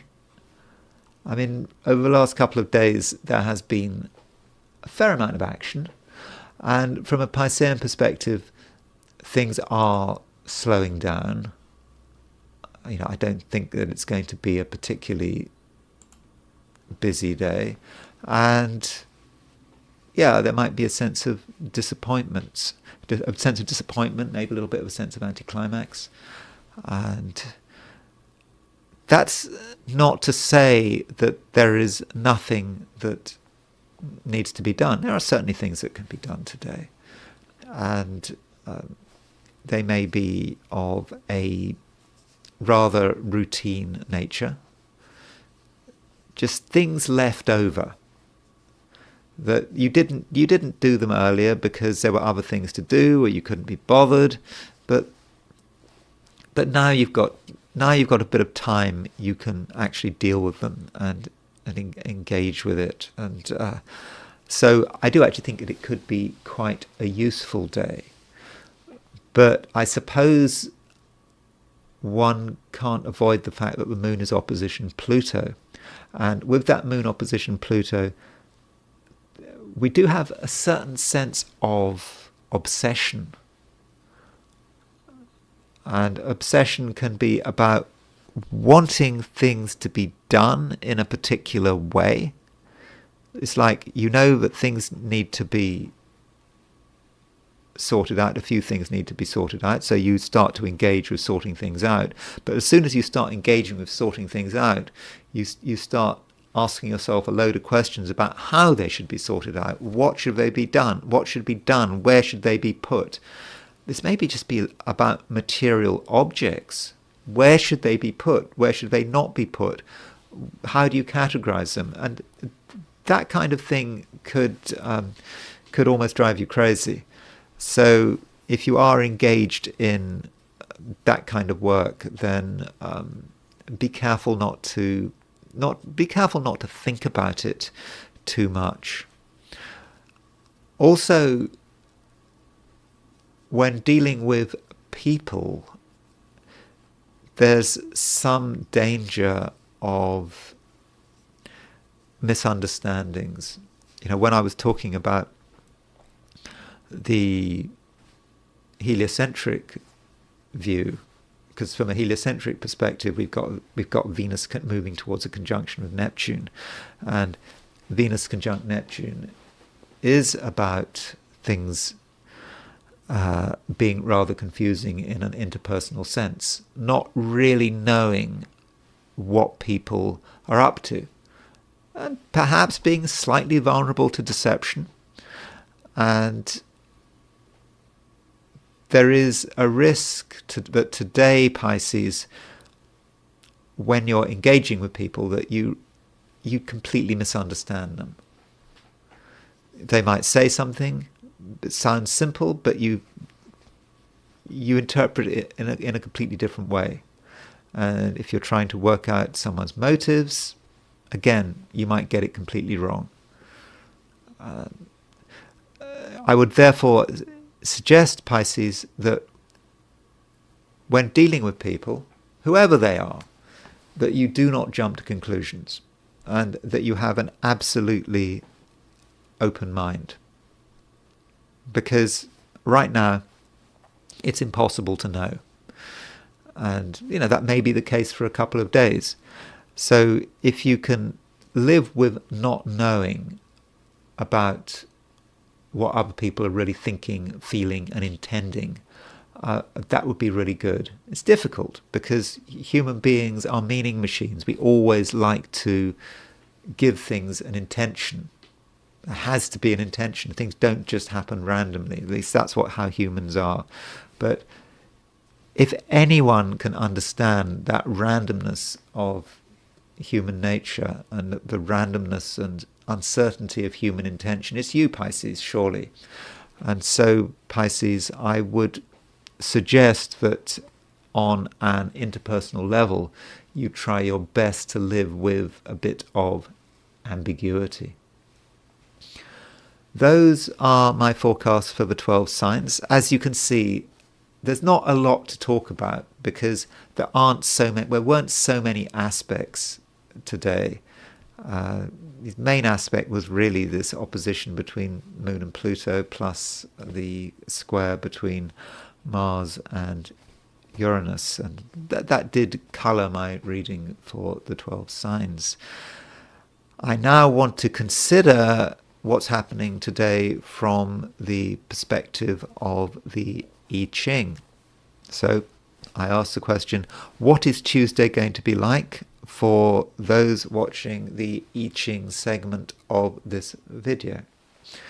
And the first hexagram I got was hexagram 17, which is following. This hexagram is, as it sounds, is about perhaps cultivating a following. People are ready, in many cases, to follow us. But the I Ching kind of tells us that if we want people to follow what we're doing, then we must be prepared to do the following ourselves. So it's the same thing with kind of leadership, isn't it? It's like if we want to be a leader, we have to be a follower. So we have to be able to completely understand the full complex of leadership. It's not just about following. It's not just about leadership. It's about following, and we have to bring that all together. And this hexagram does also depend on our situation. It may be that we're in a position where we are acting on someone else's behest, on someone else's orders, and maybe it's because we're an employer, or we've got someone up there who we're trying to do something for them, and what we do is important. We have to be an effective follower. So it's not just about being a leader, it's about being a follower. And we don't want to push things too far. We need to know our place, and we need to consider what impact we are having. There's a danger here that if we're trying to impress someone, we might try too hard to impress them, and in our attempts to impress them, we may actually be usurping their position, and we might actually come over as being threatening, strange as that might sound. So that is a real possibility. And if we are in a position of leadership, and there are people following us, we do need to consider who those people are, because the fourth line here moves. And the fourth line warns us about people flattering us. There are some people who like us, who follow us because they think we're great, because they really admire our leadership, they admire our skills. They want to be part of whoever we are. There are other people who follow us because they couldn't care less about us. They're doing it for their own selfish purposes. They're doing it because they're interested in making connections. They think, well, if they know us, then we might know someone else. And so we have to distinguish between those two types of people. So if we're in a position of leadership, in any way, we have to ask, who are our followers? Who are those people who are professing allegiance to us, and why are they doing it? Are they doing it because they think we're great, because they really admire our leadership, or are they doing it because they're just after preferment and office, sort of using sort of medieval language? And so we do have to make that distinction. And because we've got this moving line following moves to hexagram number 3, which is difficulty at the beginning. That's how the Wilhelm translation of I Ching describes it. It means we're in a situation where at first we don't have many resources. We certainly don't have sufficient resources to get where we want to get to. But it is difficulty at the beginning. It doesn't say difficulty right at the end. It says that we're involved in an enterprise that to begin with may be hard work, possibly because we don't have enough support. And that goes back to the previous hexagram, which was following. The previous hexagram following was all about who our supporters were, or maybe our supporters were not just the people kind of below us, but the people above us, people like employers, other authority figures who for some reason we've given allegiance to. And we have to bring all these people together with difficulty at the beginning. We have to make sure we have enough support, whether it's from people who are following us or the people who we are following. I mean, using quite literal language there. And at the beginning, yeah, we don't have enough support. And so what we have to do is we have to cultivate this support. And once we've got enough support, these difficulties at the beginning will start to fade. And that is the I Ching. And I now want to consider Donald Trump and what is going on with this latest court case. It's really difficult, isn't it? Trying to work out what's going on.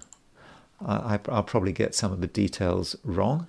And so what I want to do is I just want to look at some of the charts, see if we can make any sense of what is going on. So there is Donald Trump's chart. So Donald Trump is in court again, or he's about to be in court. We've got the jury selection. And this whole problem started in 2006 when he meets this woman, Stormy Daniels. And Stormy Daniels, I think at the time, I think she was 27 at the time. She was a porn star, and they met at a golf course, I think in a golf course in Nevada. And here is Stormy Daniels' chart. I'm not saying. So this is the woman that is creating all the problems. I mean, that's not to say that she is a problem, but here's her chart. She has got a Mars-Saturn opposition. That's what strikes me. So there's her Mars in Pisces, opposition Saturn in Virgo. She has very recently had Saturn, transiting Saturn conjunct her Mars, and she's got a Sagittarius rising. So Mars-Saturn opposition, I suppose when you hear Mars and Saturn, you might be thinking about a certain sense of frustration there. Mars is a male planet. This may be saying something about the men in her life, the men she gets involved with, Mars opposition Saturn. But it's quite a difficult aspect, Mars opposition Saturn. I wouldn't have said that this was someone who necessarily had an easy life. I think in one of her interviews, I think she said that she did not come from a wealthy background, and so perhaps life was tough, and she did whatever she had to do in order to be successful. And she's got Moon in Scorpio. Her Moon is actually pretty terrible in Scorpio. The Moon is at its fallen degree at 3 degrees Scorpio. And so the Moon can be about emotion. It could be about one's feelings, about perhaps one's early life. And maybe from a psychological point of view, when we see Mars opposition Saturn and we see Moon in Scorpio, we may get some hints about why she chose the profession she chose. That certainly is a possibility. Although I think she's quite into her own power. She's got Pluto. She's got Pluto in Libra, conjunct the midheaven. So that does suggest someone who is quite ambitious. With that Moon, with ruler of the midheaven is Venus in Aquarius, trine Pluto. So she wants results, and yes, she is ambitious. And that's some things about her chart. I don't find her chart particularly interesting, to be honest. And I'm really more interested in how she relates to Donald Trump, and indeed that first meeting. And so the first meeting, I think it happened on a Thursday in July. Now, I tried to work out when precisely they met, and this was this was sort of hard work, but I mean, I've called this affair. I've had no particular reason. This is for the weekend of July the 16th. I actually think they met on July the 13th. So don't take this time too seriously. Or the date too seriously. They were around over the weekend on this golf course. I think they might have met the 13th. I don't know when they had sexual relations. I think it only happened once, but I don't know the precise time. I read the interviews and it was a bit vague. Was it the Thursday or was it the weekend? I don't know, but you would have thought that it's an important time for Donald. It has become an important time, although I suspect at the time it was fairly trivial. Trivial in the sense that he didn't take it too seriously. Maybe she didn't take it too seriously. And at the time, he wasn't running for president. It only became important at a later stage. And as far as how Trump and Stormy Daniels related to each other, I just do get a sense that the linkage between Donald Trump and Stormy Daniels is not particularly major.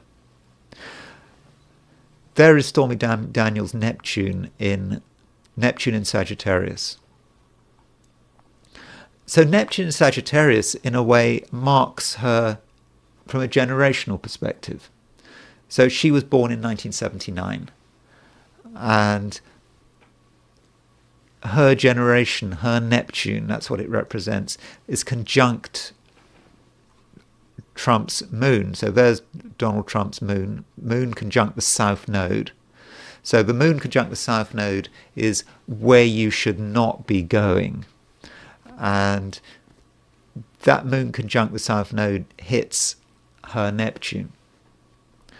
And perhaps that's all that matters. Her Neptune, she represents a younger generation. He finds that Neptune attractive.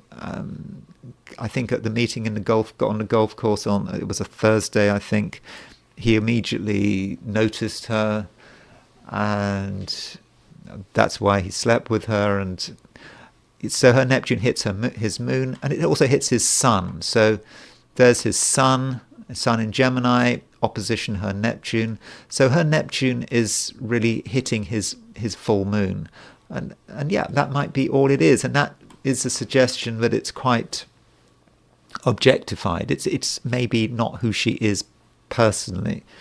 It's just what she looks like. And that's perhaps all one can say about it. Though her Jupiter at 29 Cancer is conjunct his Venus. It's not a very close conjunction, but I suppose it's there.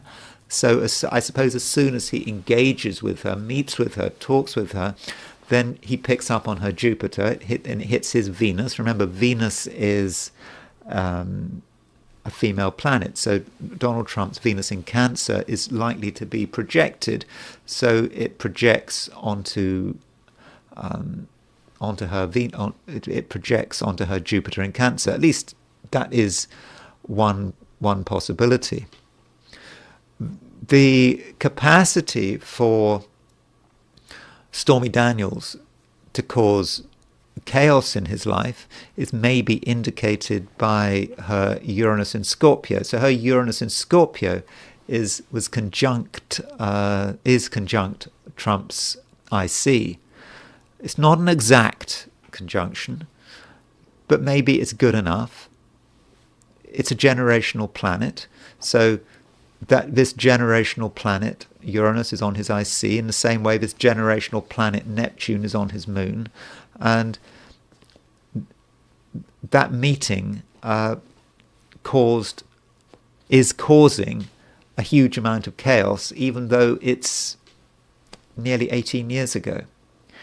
And really, is that all there is to say? It's again generational planets. Look at Pluto. Look at her Pluto. It's on his Jupiter.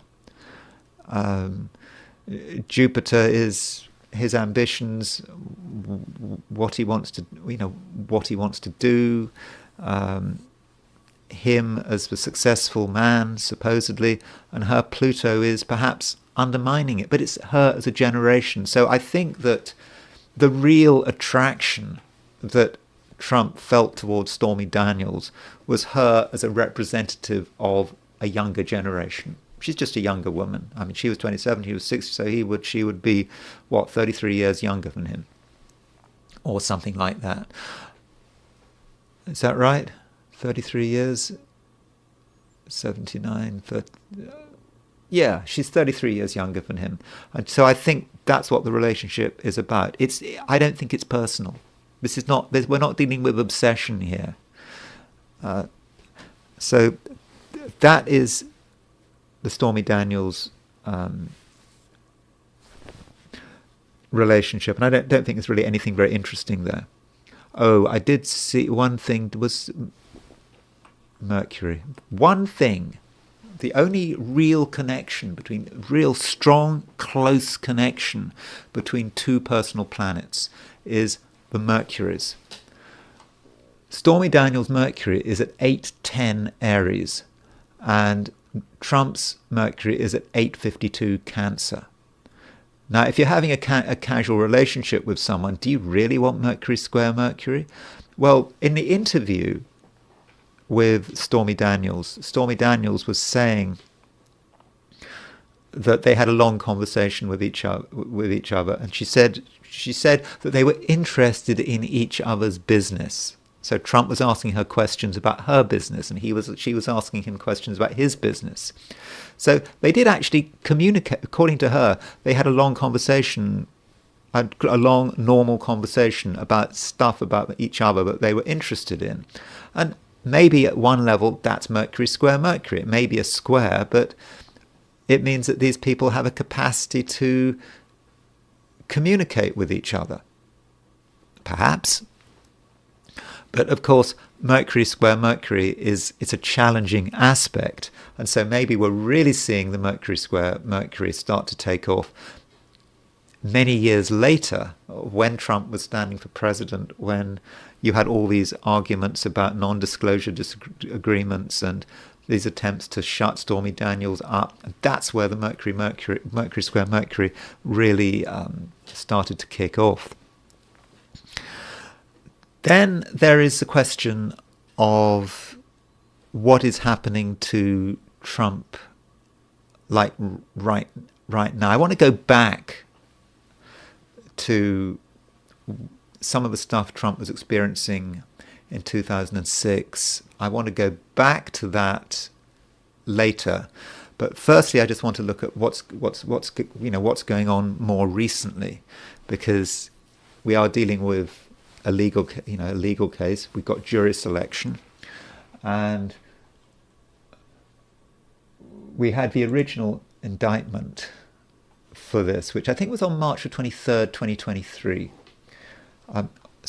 One thing I do need to say here is, in this video, I suppose I'm being quite critical of Trump. You should not interpret this as representing any view about him politically, whether or not you should vote to him, whether I think, well, I mean, I'm not an American voter, but if I were to be an American voter, but what I would go for. And this has no reflection on him as a political candidate, by the way. This is just about what kind of person he is. So don't interpret any criticism, implied or otherwise, of Trump that I make as being of political consequence. I'm not making any political points here. I really need to make that clear. So this is a chart of the indictment. I don't know what time it was, but I think it was on March 23rd, 2023 at, I don't know, I've just gone for noon and gone for Manhattan. I don't know what time it was. And I just wanted to compare that with Trump's chart to get an idea about what was actually happening at the beginning of 2023. And I think this chart is a reminder of what it is really about. At the beginning of 2023, Saturn moved into Pisces And so Saturn crossed Trump's descendant. And assuming we've got his time of birth right, his descendant is 2958 Aquarius. So the indictment started just as Saturn was crossing his ascendant. And Saturn crossing ascendant is your enemies. That's what it is. Your seventh house can be your open enemies, traditionally, the house of open enemies. And the 12th house is more your secret enemies, but in Vedic astrology, the 6th house can also be about enemies. But with Saturn going into his 7th house, all his enemies are coming out of the woodwork. And that may be all we need to know about this indictment. It was just the beginning of this just saga where you had legal case over legal case, and it really just doesn't stop, does it? And it might be interesting to note, if you're into Chiron, Trump's Chiron is at 14 degrees 55 Libra in the 2nd house, and their transiting Chiron was only 10 minutes off. So he had Chiron opposition Chiron when this indictment started. And you could say Chiron in the 2nd house could be a wound that Trump feels about his money. And that's a lot of what it is about, isn't it? It's money. It's all about what it's about. So Chiron in the 8th house, opposition his Chiron. It just must be a real open wound for him, having to spend all this money. And money is so important to Trump, isn't it? I mean, he's got no earth in his chart. And that's one of the reasons why money is so important to him. And so that's kind of what's going on at the indictment. But there's some other stuff which is a bit weird. Notice how he's got Venus. Venus in Taurus is sextile his Mercury. And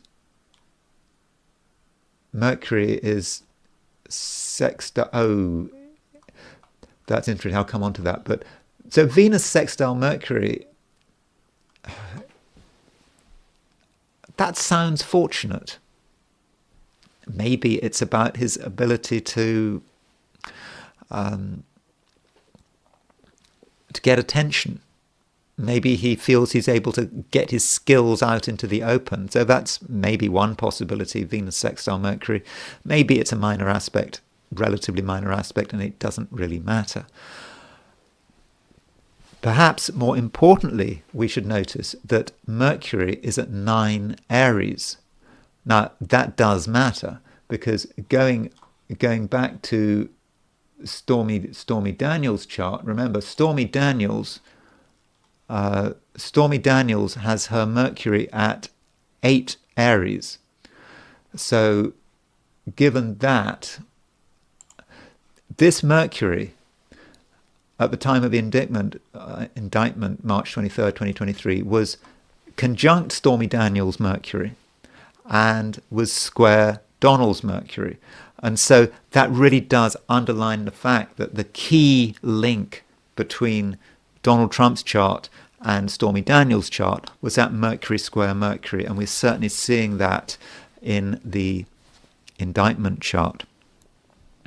Then there is the chart of a man who in some ways seems to have been a bit rather responsible for this, and that's Michael Cohen. Now again, this is just really complicated, isn't it, when one's talking about lawyers and other characters in it. So Michael Cohen, I believe, was an advisor and a lawyer to Trump, and I think he was closely involved with this handing over of $130,000, and I think he paid for it out of his own pocket, I believe, and to Stormy Daniels, this payment, and then the idea was that Trump was supposed to pay him back. And this is Michael Cohen's chart. What's outstanding about Michael Cohen's chart is he doesn't have any air in his chart. You would have thought if you want to be a successful lawyer, you need a little bit more air, a little bit more, I don't know, bit of flexibility there. I suppose he's got three planets in fire signs.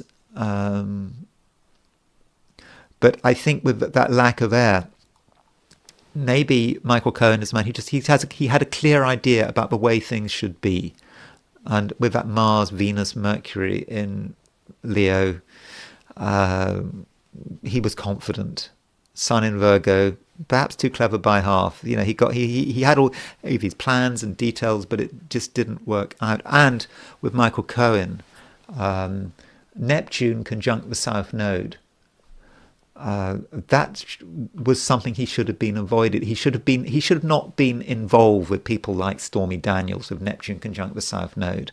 Neptune conjunct the South Node. You don't want to get involved in sleazy stuff, underhand stuff, if you've got Neptune conjunct the South Node. And I know Neptune is a collective transpersonal planet, but still, it is personal. It is personal for him because of who he is. Once you start associating with Donald Trump and high politics, then the transpersonal becomes the personal. And I think the Neptune on the South Node might have perhaps been his undoing. Looking at his connection with Trump, or rather how he impacted Trump, I'm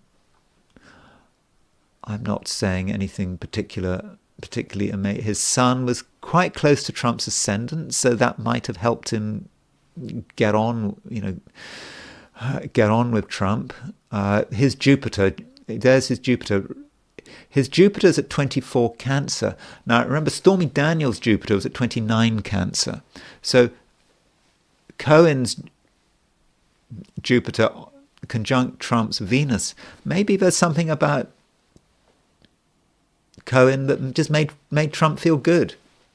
His Jupiter in Cancer conjunct Trump's Venus, he made Trump feel comfortable, and that was part of the reason why he was able to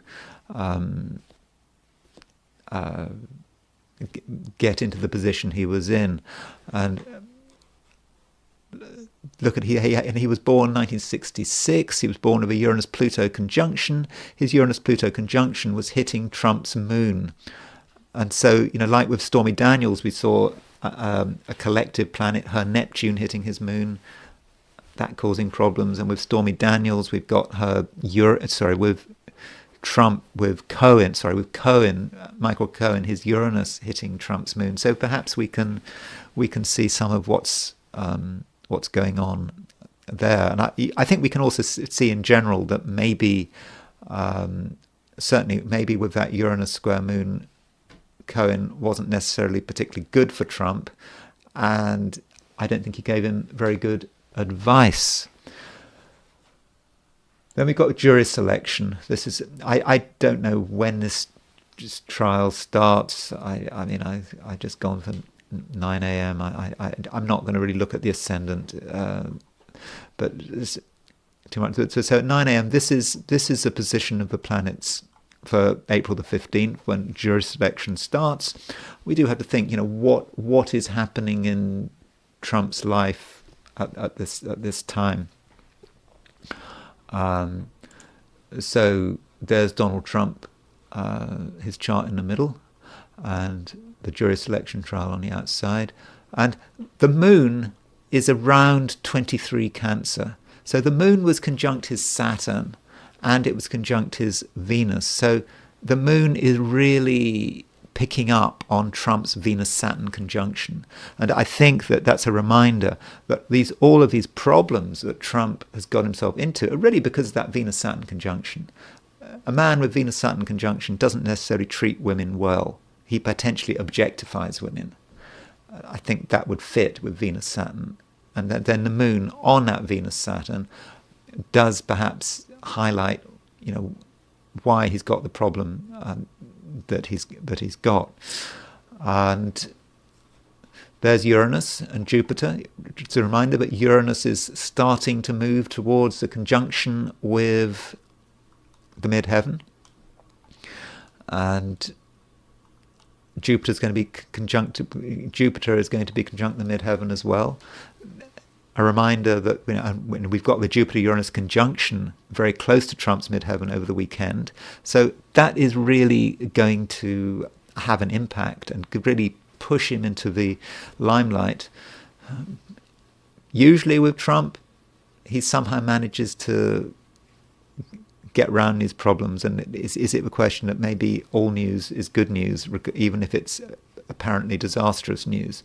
So those are a few points about the trial. I don't see anything particularly dramatic there, except for the moon, and the moon is a very short-term thing. It moves on. I now want to consider what was going on for Trump in 2006. So 2006, well, the big event for Trump 2006 should have been this, the birth of his son, March 20th, 2006. That should have been a big deal. I mean, he's got a baby. You would have thought he should be happy to have a fifth child, and should not be sleeping with Stormy Daniels. But no, that's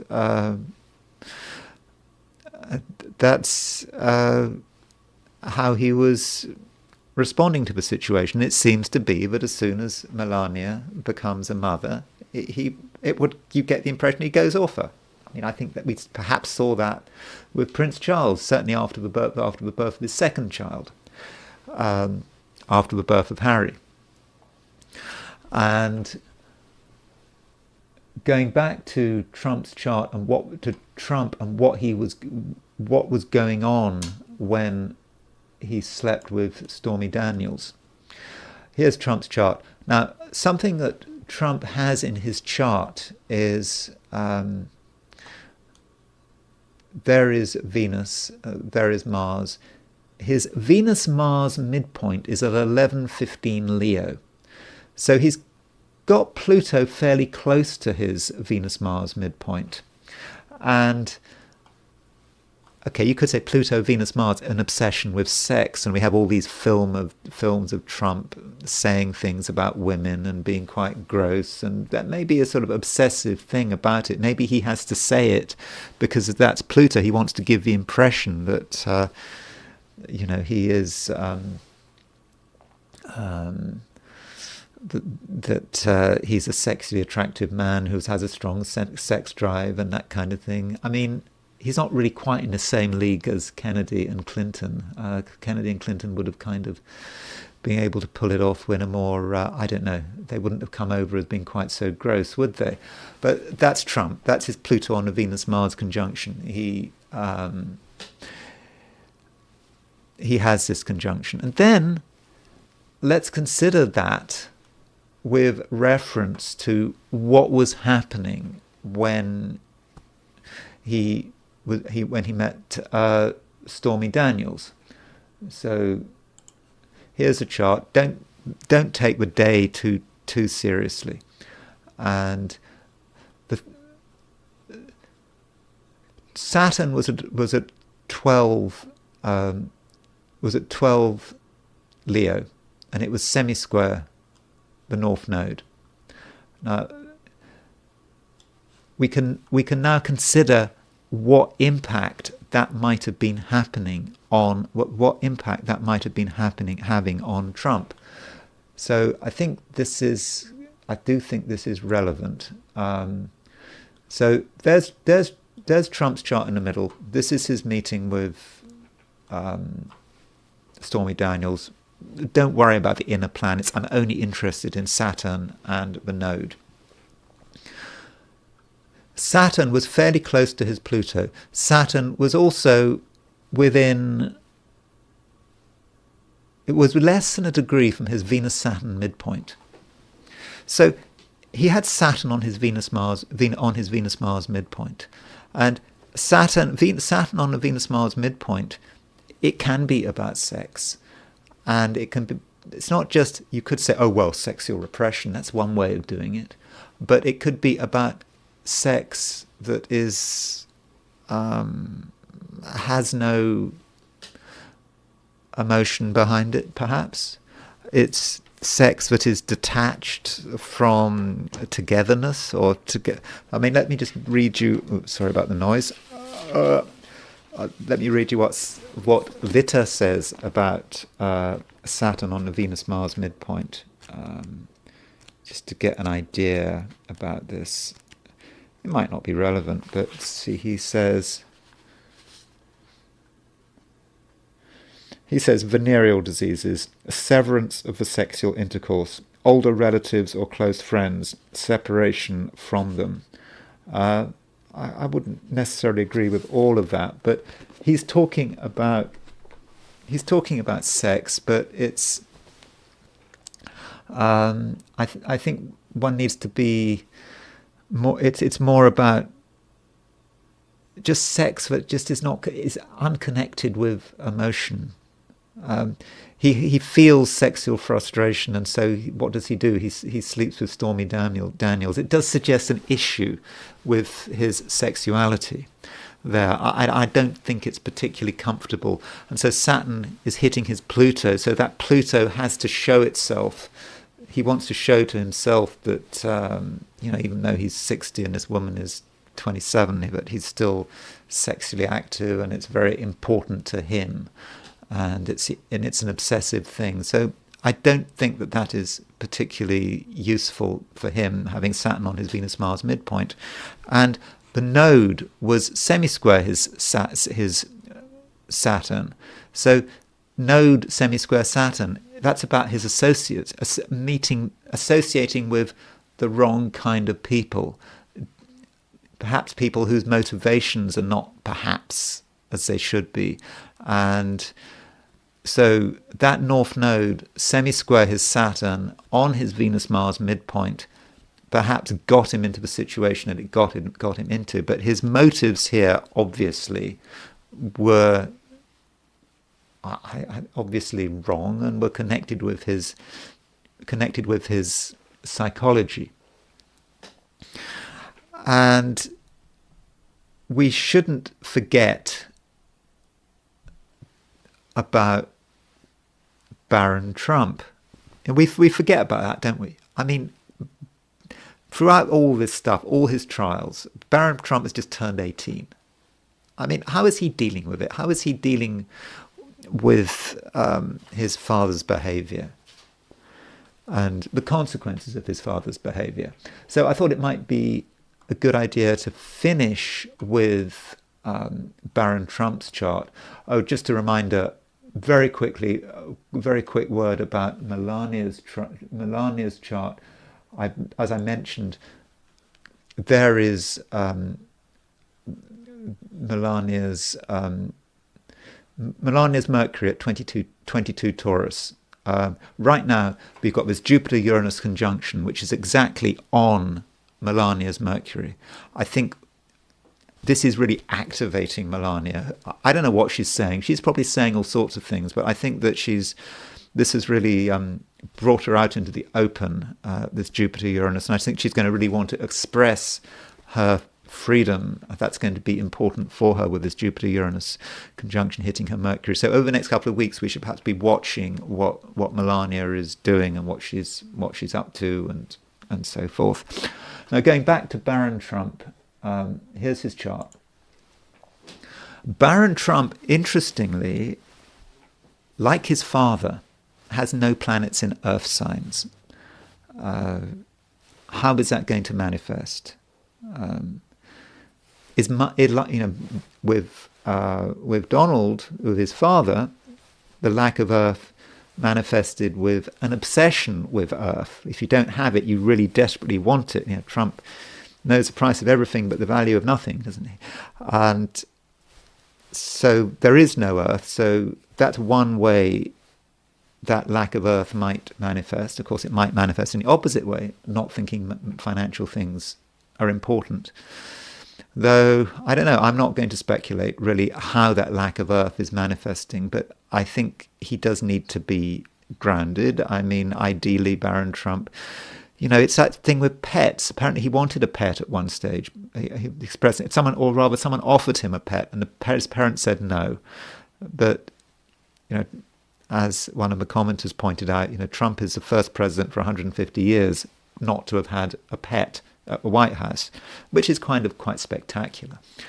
And with Barron Trump, he needs to be grounded. I mean, from a psychological perspective, he would really benefit from having a dog. He would perhaps benefit from, I don't know, lack of earth, spending his summers picking potatoes. He needs to be grounded. I think that's really important for Barron Trump. But that's not really what I wanted to talk about. I wanted to talk about, what is happening to Barron Trump right now. And I think it must be really difficult for him. He's a Pisces, Sun in Pisces. He's got Mercury rising. If we look at the positions of a chart right now, he's got Neptune is at 28, 26 Pisces. So Neptune is moving towards his Sun. So I would have thought that Neptune moving towards his Sun must be quite difficult. A sense of where is he going? What is happening? He's just turned 18. The Sun, being a male planet, could represent his father. And he sees his father doing this and that and whatever. That can't be very helpful. Then we had this Mars-Saturn conjunction last Wednesday. And that Mars-Saturn conjunction was exactly on his ascendant. And he's got Mercury, there's his Mercury rising in Pisces.